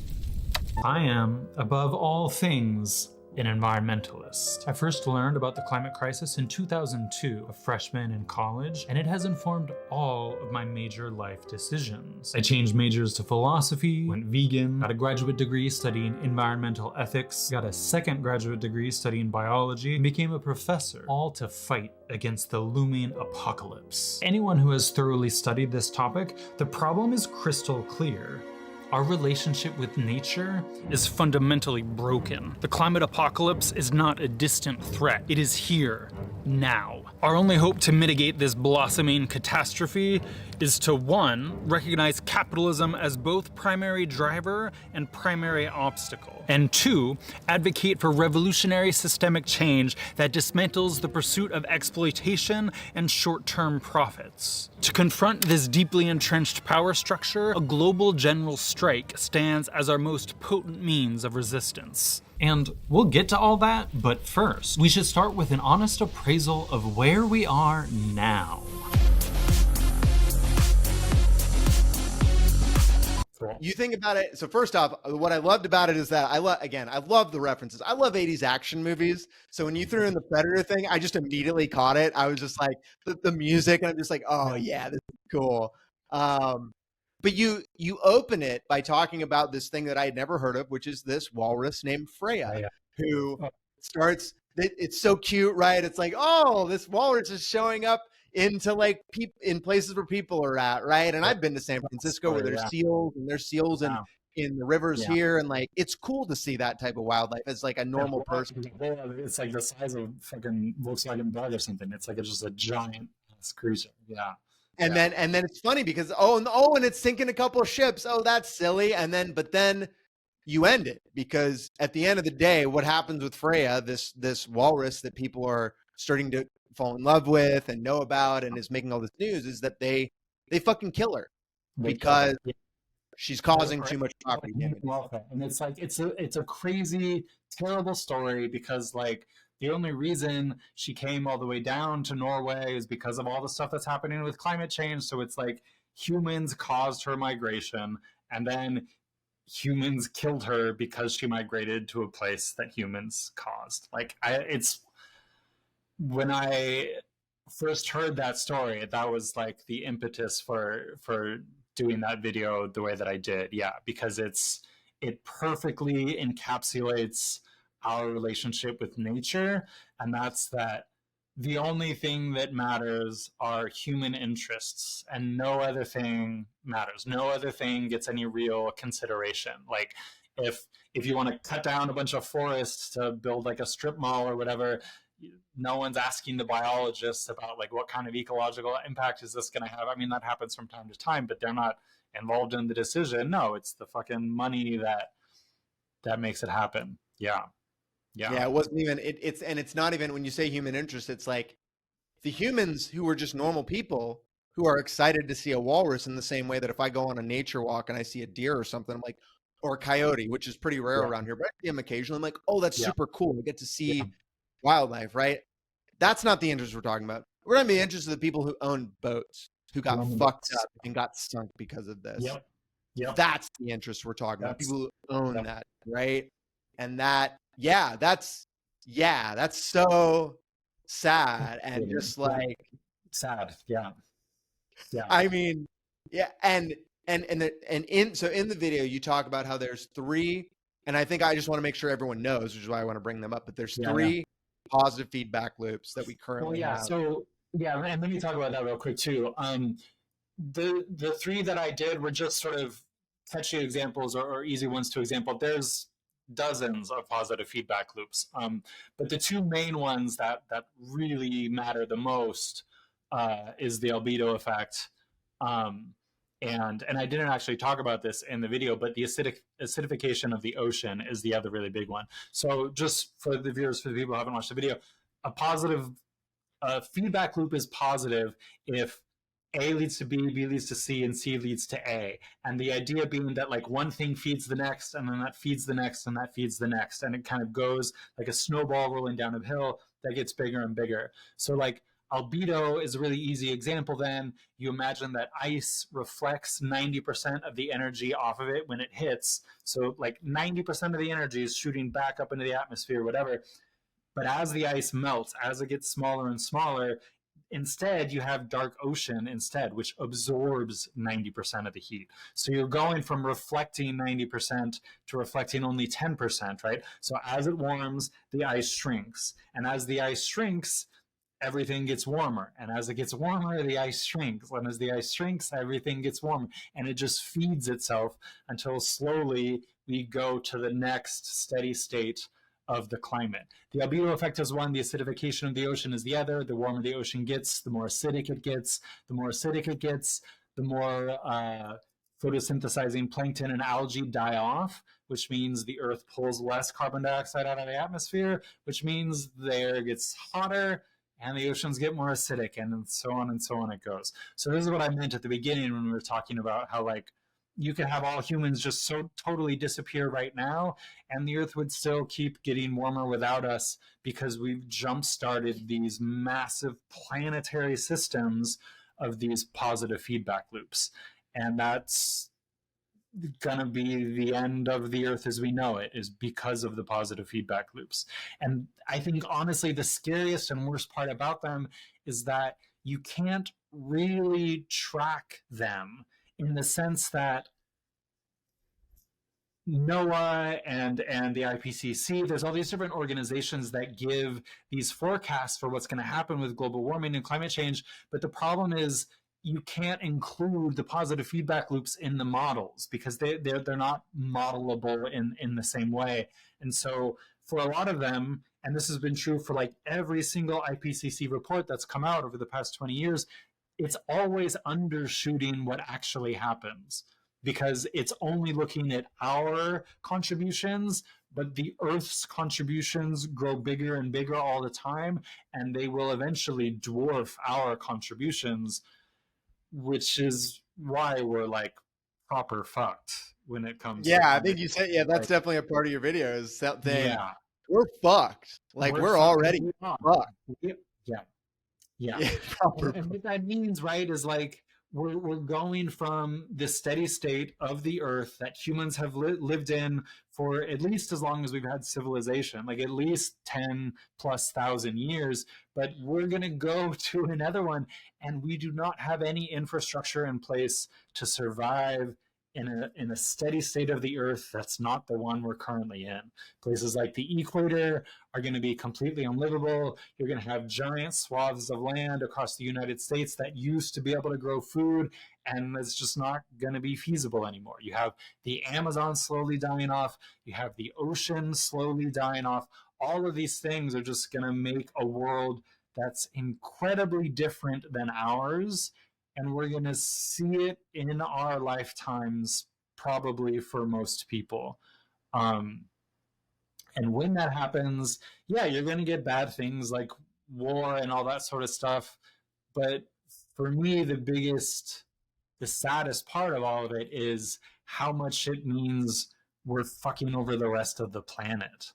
Like, to be only worried about how it's going to affect humans, that's what got us into the mess in the first place. Because you basically, the things you lay out are that this is going to create refugee crisis, right? Because the water's raised, that eliminates the land that people are living on. People got to move. People got to get out.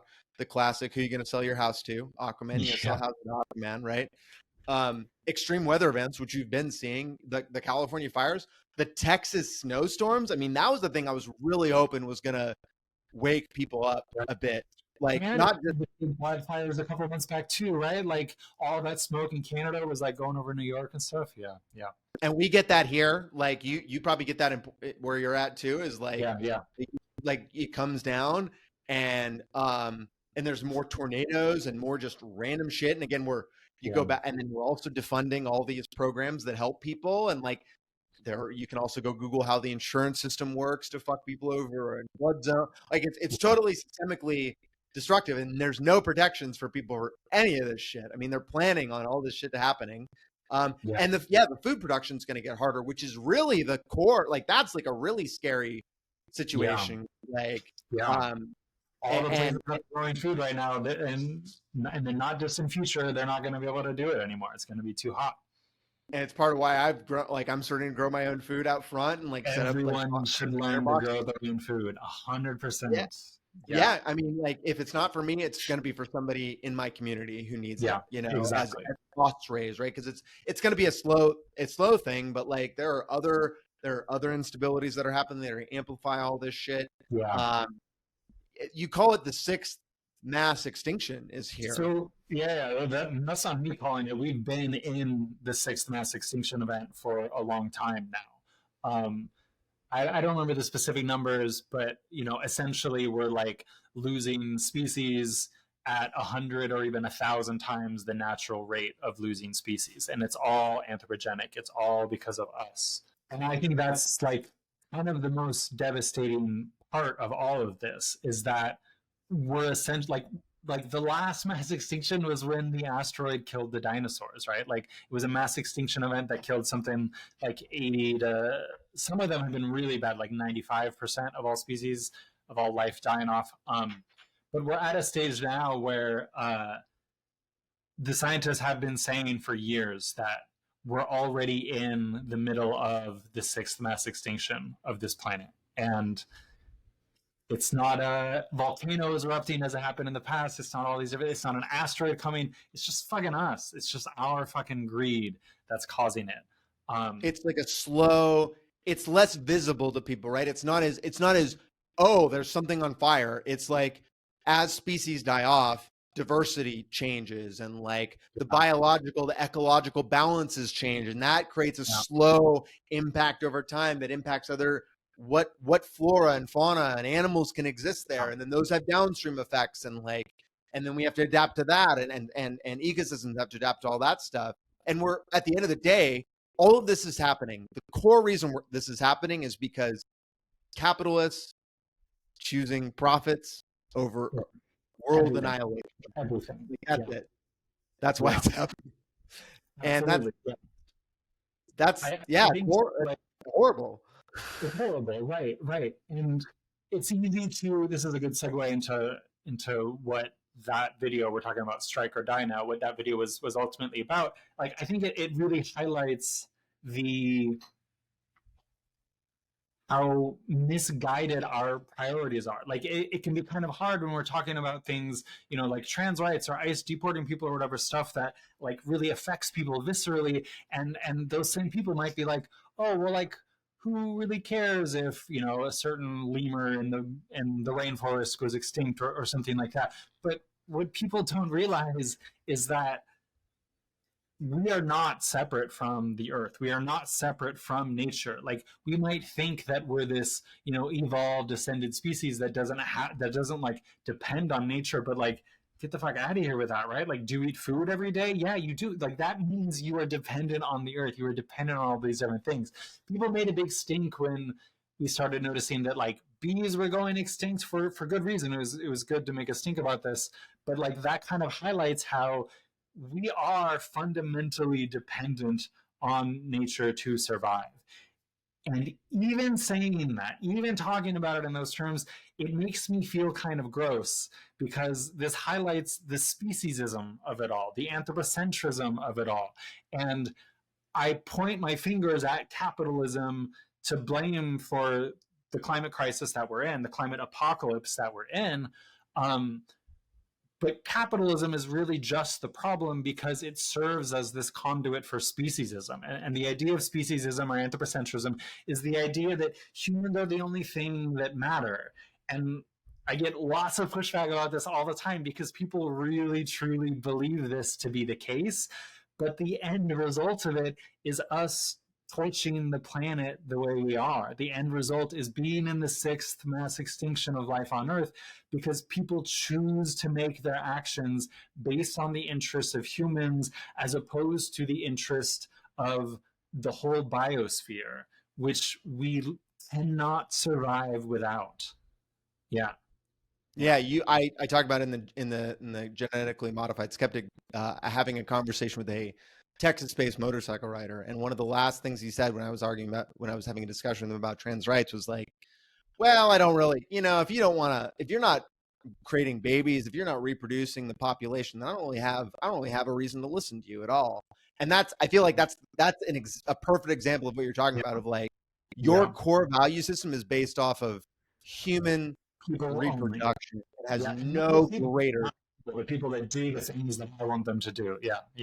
Yeah, rather than a holistic like reality of like we're on this planet. We came out of the same genetic slime, you know, primordial goop that everything else came out of, and we just happen to end up where we're at now and creating technology. And like in a lot of ways, I'm kind of getting to like what's the Unabomber, whatever his name. Like I'm getting to the point where I'm like anti-technology a little bit, where I'm starting to realize as someone who exists in a highly technical career field that is literally about like the edge of like protecting and securing systems that are whatever the most advanced that we have currently. But it's just like, man, we're so focused on like continually evolving and what's the next new thing going to be, where it's just like, can we just like make this shit work first? Like our shit now doesn't work right. Like we haven't figured this out. Like there's not enough people to manage all this shit, but we're so focused on building that next thing. And obviously with AI and like all these generative pieces, like building out these brand new data centers that are all about just like yeah, just leveling these massive areas so that we can put giant computers there to create fancy fabricated images of videos so that Trump can fly around on a fucking doing his little piano instead of showing off what actually happened in his military thing. Yeah, I mean, it's horrific. Like, it does suck. And I'm just like, man, that fucking blows. You called it the law of the, or there's apparently the law of the living. What is the law of the living? Yeah, so I pulled that from a book called Ishmael. It's a novel, Ishmael. I highly recommend it to everyone. I've talked about it in so many of my videos, and the script that I'm working on now, I talk about it again. And I think it's a very helpful way to sort of understand our place in the cosmos, and that's that there is a law of living on this earth, and every single creature that has existed in the history of our earth has followed this law of living, or it's gone extinct. And the essence, the sort of three components of this law are just that in order to survive, you can compete, you can even be a predator, you can kill other things, but you can't wage war on the other species. And the idea is, this isn't like, God give us this law. No, it's just a law like the law of gravity or something like that, right? And that's very simply stated, if you have a species of animal that just destroys everything around it, eventually it's going to destroy its own support system and it's going to disappear. It's going to go extinct. Only the animals that live in symbiosis with everything that's around them, they thrive and they do well until, outside pressures change things, blah, blah, blah, blah, blah. Just about everything, all the progress throughout the Earth's history, things have been following some version of this law, and humans used to follow the law. But then we had the Neolithic Revolution, we started agriculture and all that sort of stuff, and I don't want to get into the depths of that, but essentially, it used to be we just took what we needed from nature, and that was it. We didn't take too much. We weren't over-exploiters, but then we started doing that, and we started having this greater and greater and more outsized effect on the rest of the biosphere. And because of that, and this is what it talks about in the book, again, the author Daniel Quinn, he says, regardless of whether or not we know what that law is, it doesn't matter. If we don't follow it, we will go extinct. And since we've been flouting that law for so long, like with the Industrial Revolution and all that sort of stuff, that's what's, excuse me, we've created this system where we've completely altered for the negative the whole biosphere by living in violation of this law the whole time. Yeah, it's like colonialism is kind of like your basic part of it, right? It's exactly exploiting, right? Continuing to push capitalism. Yeah. Versus like more like early cultures who were more in symbiosis with the land and with their environment. I think even there's like Australian like Aboriginal people or like native peoples who are like first peoples that are still doing that and kind of think about it as like, hey, we cultivate the land, we work with it, and like a lot of native folk in the U.S. that are the same, and it's not in like an all or nothing. Like there's exceptions outside of all the rest, but in general, native folk, Aboriginal folk, etc. Those cultures live in symbiosis with nature. Our culture, Western culture, dominates nature, and that distinction is why the Earth is in dire straits right now. And the solution, and the goal, so like a big part of the video is really laying out these problems and these realities, very dire realities, urgent realities that like we are the people, like Trump and Biden, they're gonna die way before, but like we're the people, millennials and Gen Z and Gen Alpha, like we're gonna fucking absolutely have to live fucking through it.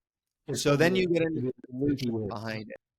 Yeah, and what are the solutions that you found? The solution is, and I wanted to mention this about tribalism and anthropocentrism because these things are all sort of connected.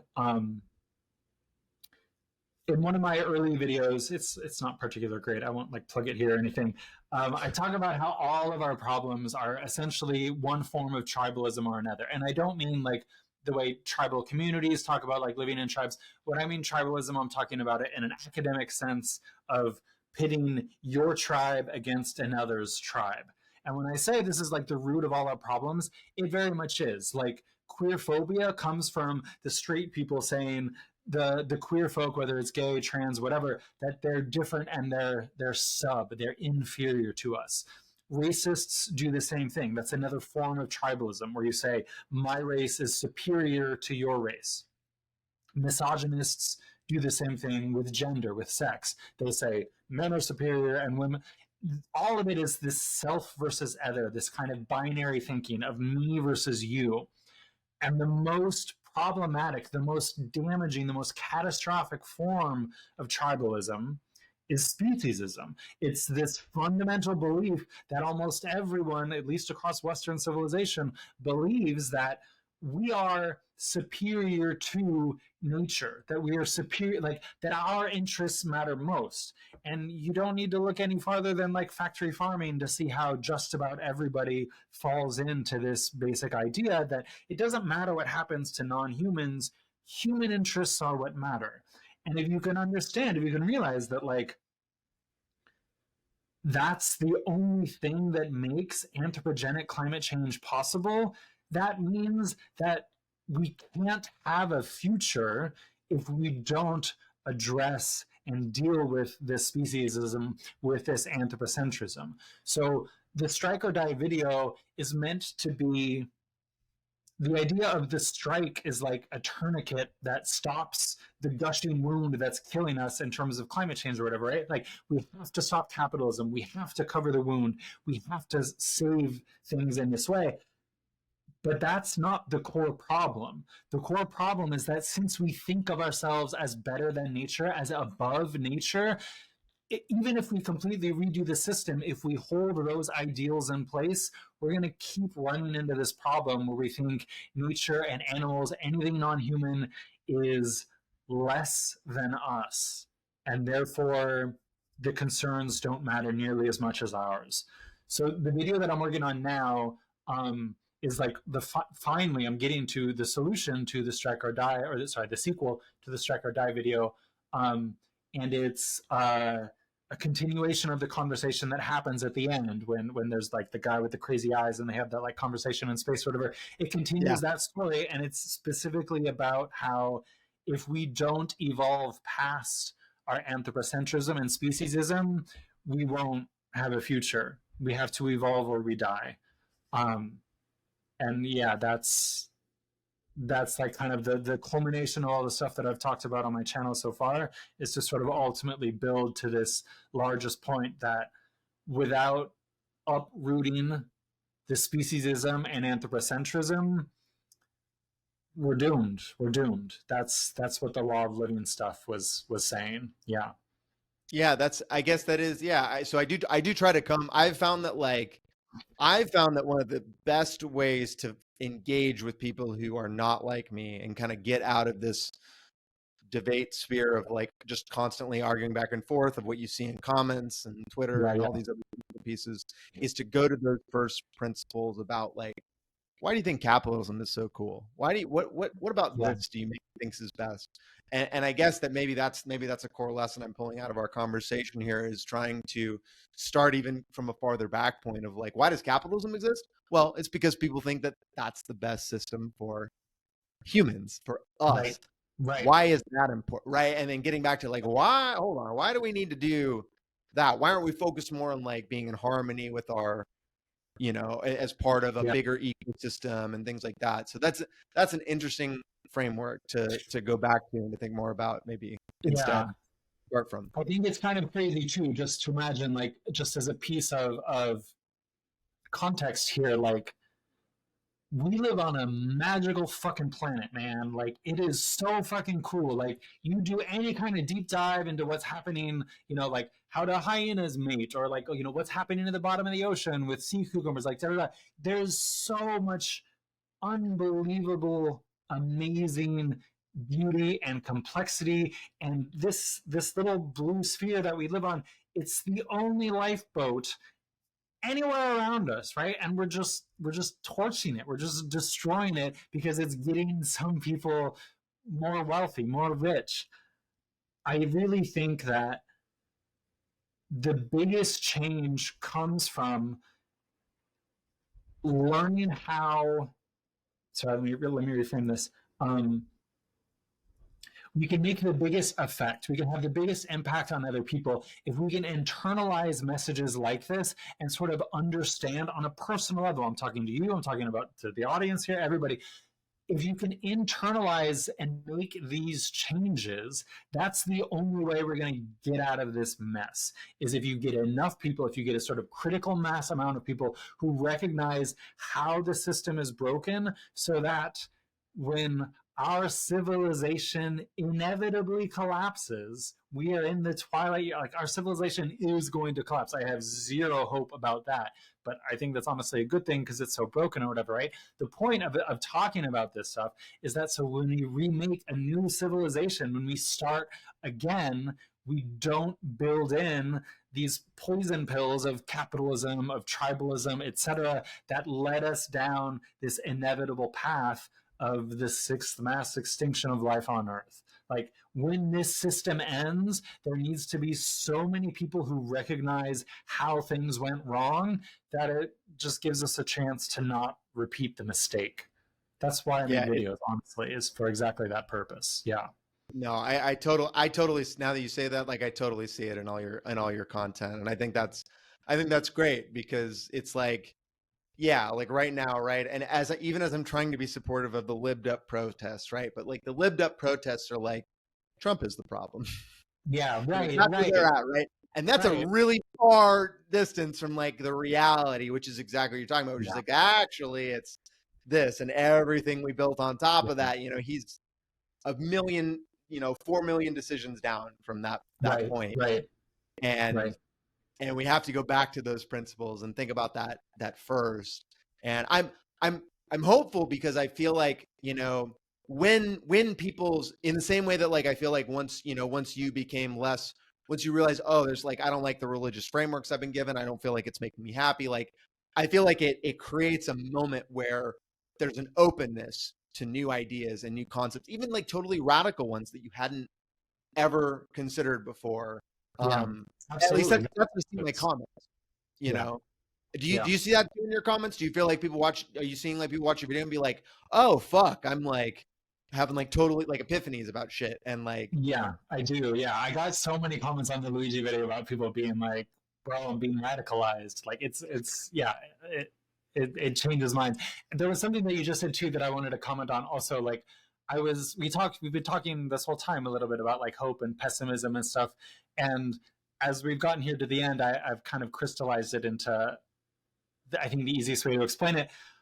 When it comes to the future of Western civilization, when it comes to stopping all of the horrible consequences of climate change, I'm super pessimistic. Like, I don't think we're going to make those changes. But regardless of that, I remain extremely hopeful and extremely optimistic about the fact that since there is this growing class consciousness, since there is this just growing of consciousness in general, I am very hopeful and optimistic that when we do it again, when we start to rebuild the new system, that we've got a good chance at doing it better, at doing it right. And that hope for me is kind of enough. Like, it's okay to be a doomer when it comes to climate change, because that's just the reality. Like, all these issues are definitely coming down the barrel real quick. But that doesn't mean we should give up. Like, it's the opposite, right? That means we should be trying to win over hearts and minds even more, because only when more and more people understand and believe these things, that's what's going to actually get us a positive future, even if it's after a collapse. Yeah. You reference Andor as like really revolutionary, which I've never saw, and I just started watching it with my partner. But I want to ask you a thing I haven't heard you reference that I feel like is very relevant to this conversation, is a show called Foundation. Have you watched Foundation? No, but it's on my desk right there. I've been reading the Foundation books within the past couple months. Oh yeah, I'm working through. Yeah. Because I feel like that's the real analogy, right? Because the way in the show it frames it is like society's going to end. This person, predicts it. And then he gets castigated and all of that because of it. Yeah. But like that doesn't change because he's still putting together the seeds of rebuilding, right? And that's his new focus it is not saving what is happening. That is over and done. Yeah. And that's what I think about is collapsing, right? The empire is collapsing. Yeah. The empire is collapsing. So what do we do? How do we rebuild from there? And that is kind of where I'm at too, right? Like I'm going to ride out society because I can't end society personally, but like I can start the process. I can start the process of preparing for what comes after. And I can start the process of getting as many people on board, like what the real decisions and the real conversations need to be about before we get to that point, rather than waiting, because like once we're there, it's too late, right? Like that's Russian Revolution thing where we're going to rebuild the wrong systems and the wrong things. Very possible. Yeah. Right. I don't have anything. I'm going to get into my last couple of questions. Do you have anything else you want to say in the serious world before I get into? Yeah, let me just touch on this last thing that we're talking about too, because I really want to. It's when it comes to like speciesism and anthropocentrism, that's one of the most propagandized things that sort of exists for us. Like everybody just has this sort of basic assumption that humans are what matter the most. And I know that even as I'm saying this, even as we're talking about it in an interview like this, or even in my own videos, there's plenty of people who are going to like want to push up against that and be like, well, no, I think humans are best because, and I get comments like this all the time. They're like, no, I think humans are best because reason X, Y, or Z. Maybe it's because we have sentience, maybe because we have da da da. And I just strongly invite anyone who's watching this, anyone who might be having that kind of pushback, to just take some time and think about what speciesism actually means and how it's no different from racism, which nobody wants to be. It's no different from sexism, which nobody wants to be, etc. Right? That it's just another form of this othering that we're doing. And it's the number one, it's literally ending the world. It's causing the end of the world. And if that's not a good enough motivation to get someone to just look at it inside of yourself, just think about it, just consider it, because that's the number one thing that has to change. Like death to capitalism, yes, fuck the CEOs, kill the billionaires, I'm all about it, go for it, guillotines for all. But the tribalism and specifically the anthropocentrism and the speciesism, that's the like final boss end game that we have to defeat. And if you like this interview, if you like my stuff, like my next video is exactly about this. It's specifically about how to undo speciesism. Yeah. I'm excited. That's awesome. I'm gonna watch every one of your videos like instantly. Like it's in the contract. I'm like immediate stop what I'm doing, go watch it like right fucking now. Just because I know you take 6 months or whatever to create them, and they're gonna be like 6 months. That future person, if that person's coming back, I mean that makeup looked fucking wild, and you had contacts and the contacts glow in the UV light. It's really fun. That's super cool. I definitely don't look at my dog and think I'm better than my dog, if I'm totally honest. I'm glad you said that too, because like that's the number one way. I'm going to talk about this in the video too. Like people are very good about like expanding their circle of care to animals if it's their pets, because their pets are family, right? Like people would die for their pets. Why is it different for the rest of nature then, right? Why is it different for everything else? It's a similar kind of thing to expand your care and concern. Yeah. I look at other like cows and stuff, and so my question that I'm coming up on the less serious questions are around veganism, right? Mm-hmm. Like I want to like ethically, like I look at cows and I'm like, man, I don't want to kill a cow. Like that sucks. Yeah. Like I mainly stick to chickens because I'm like I just have less empathy for them as like a species. But like I would love, as I'm getting older, and again, as things get so much worse, I'm finding myself making the hard decisions that 10 years ago I was like, that's too inconvenient, right? Like, I don't want to cancel Amazon. Oh, it's so convenient to just get something order. Nah, fuck that. Fuck Amazon. I'm never going to buy something from Amazon ever fucking again. I'll go fucking eBay. I'll drive 100 miles if I have to fucking not buy something. Fuck that. Right. But I'm like getting there, and I'm trying to get there with veganism and that. But like, how do you stay so fucking jacked while you're vegan? Because like I don't know how to do that. Like I thought we kept in your notes, and I was kind of chuckling about it all night. Um, I've just been an athlete my whole life. Like I'm 42, and I basically started seriously lifting at like age 16, and I've done a bunch of different things in between. But I've just always been an athlete, and I appreciate the question a lot because it's such a common. People are like, where do you get enough protein and all that sort of stuff, which is just horseshit. You get plenty of protein from any, all kinds of sources. I eat lots of soy, I eat rice and beans, I eat all kinds of stuff. Um, in terms of how like I stay jacked, I have a really Chad Marx as a character, right? Is like the more buff I am, the funnier it is as a character, I think. So it's become like a really strong like feedback loop of staying in the gym and staying consistent. I just have good dedication and willpower at staying in the gym. what are your supplements? What supplements are you using? Are you on creatine?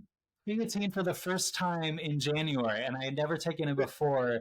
And as a vegan, that's like the number one thing that vegans should take because you're like naturally way low in it. And I've definitely had a huge boost in the past few months. So I'm like, yeah, it's had a big effect. Other than that, no, I just have a protein shake and protein bars. Other than that, just a clean plant-based diet. Just good healthy eating and lots of physical exercise. And you look like you skate a whole bunch. And I think people really underestimate just having a physically active lifestyle. Like I don't go to the gym ever, but I play soccer once or twice a week, but I ride a motorcycle constantly. And riding a motorcycle is a very physical activity, just insanely physical.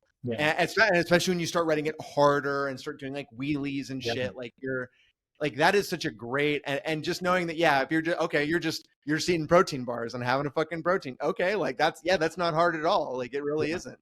It's really not. I mean, it's the consistency, and it's one of those things where it's like, once you build a habit, it becomes really easy, right? So it's like, you do the hard thing takes a ton of motivation, and you just do it for 3 weeks, and then that schedule gets locked in and you start to really enjoy it.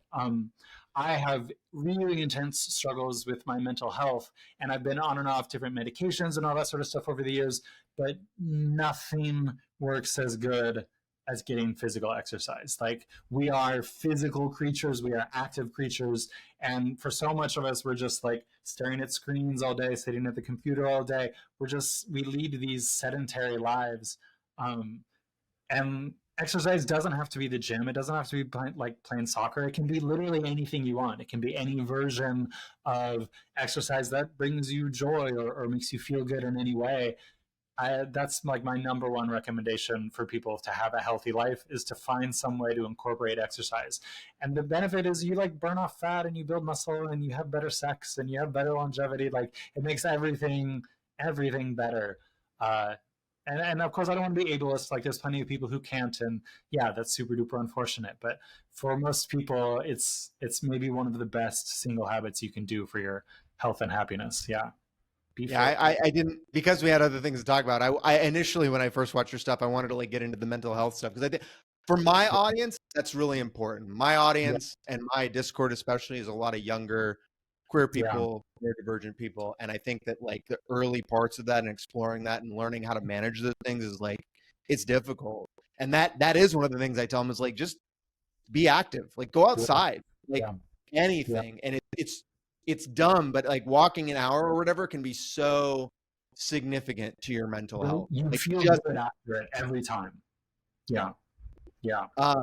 The other question was, your dog loves fruit. Like, how did you discover that? Like, was that it's a great segue from the vegan stuff. I mean, she's always been super duper treat motivated. So we found out like super early on, as long as it's not a leafy vegetable, she'll eat it. So any other vegetable, like bell peppers, tomatoes, zucchini, cucumber, any fruit, she loves all fruit. She comes in bags every time. And it's like healthy for dogs. No grapes. Grapes are not good, but feed her. I feed her fruit all the time. So she's my little fruit goblin. One of them, the banana, and she's just like, just like fucking goes. All of just like not even.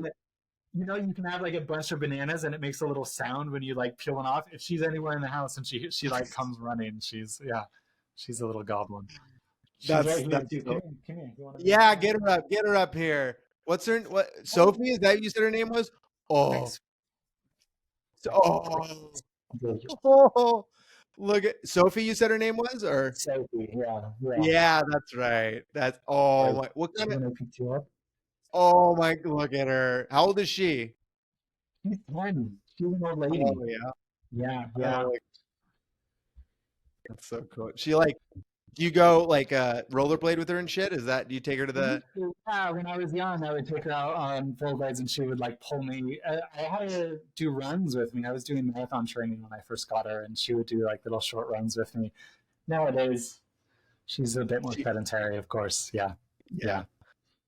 I'm gonna close out the last question which just came up at the very end was the elephant in the background. Is that Krishna or what is that? What's the significance of that? Because it's in all your videos and it's cool as shit. Yeah.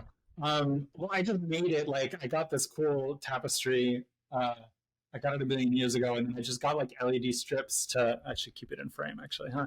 I got all these LED strips to like make this just kind of like vibrating, sort of just pulsing.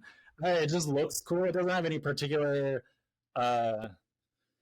meaning or anything. It's just like a piece of art that I did that I was really proud of, and so yeah, it's a good background for all my That thing's stuff. sick. That's super cool. Cheers. It's very Yeah. it adds a vibe. Again, like when I talk about consequences, Yeah. like I feel like there's a consistency to some of your videos. I think it's kind of cool. It's a little different and like, yeah. So Chad Marx, thank you for this interview. I'm so glad to talk to you. Yeah. And it's been I was super nervous, but it was great. I'm really glad that we did it. We should talk again sometime for sure. I'd love to do another well, one. knowing you're not too far away. You know, we'll definitely connect. We'll definitely connect later and Sure. and yeah, I'd be happy to help you with any of your videos. I mean, your shit is far. I'm doing awesome. I'm getting less perfectionist because I'm trying to like be very rapid with the world. And but I look at your stuff and I'm just like I'm taking notes. You know, I'm like okay, how can I do better? How can I remember these things? I'm gonna do the trans colors in my shit at some point, the way that you do with your titles. That's so fucking awesome. I put it in every video. I make sure to have a trans flag in all my videos. Yeah, trans power, man, trans liberation.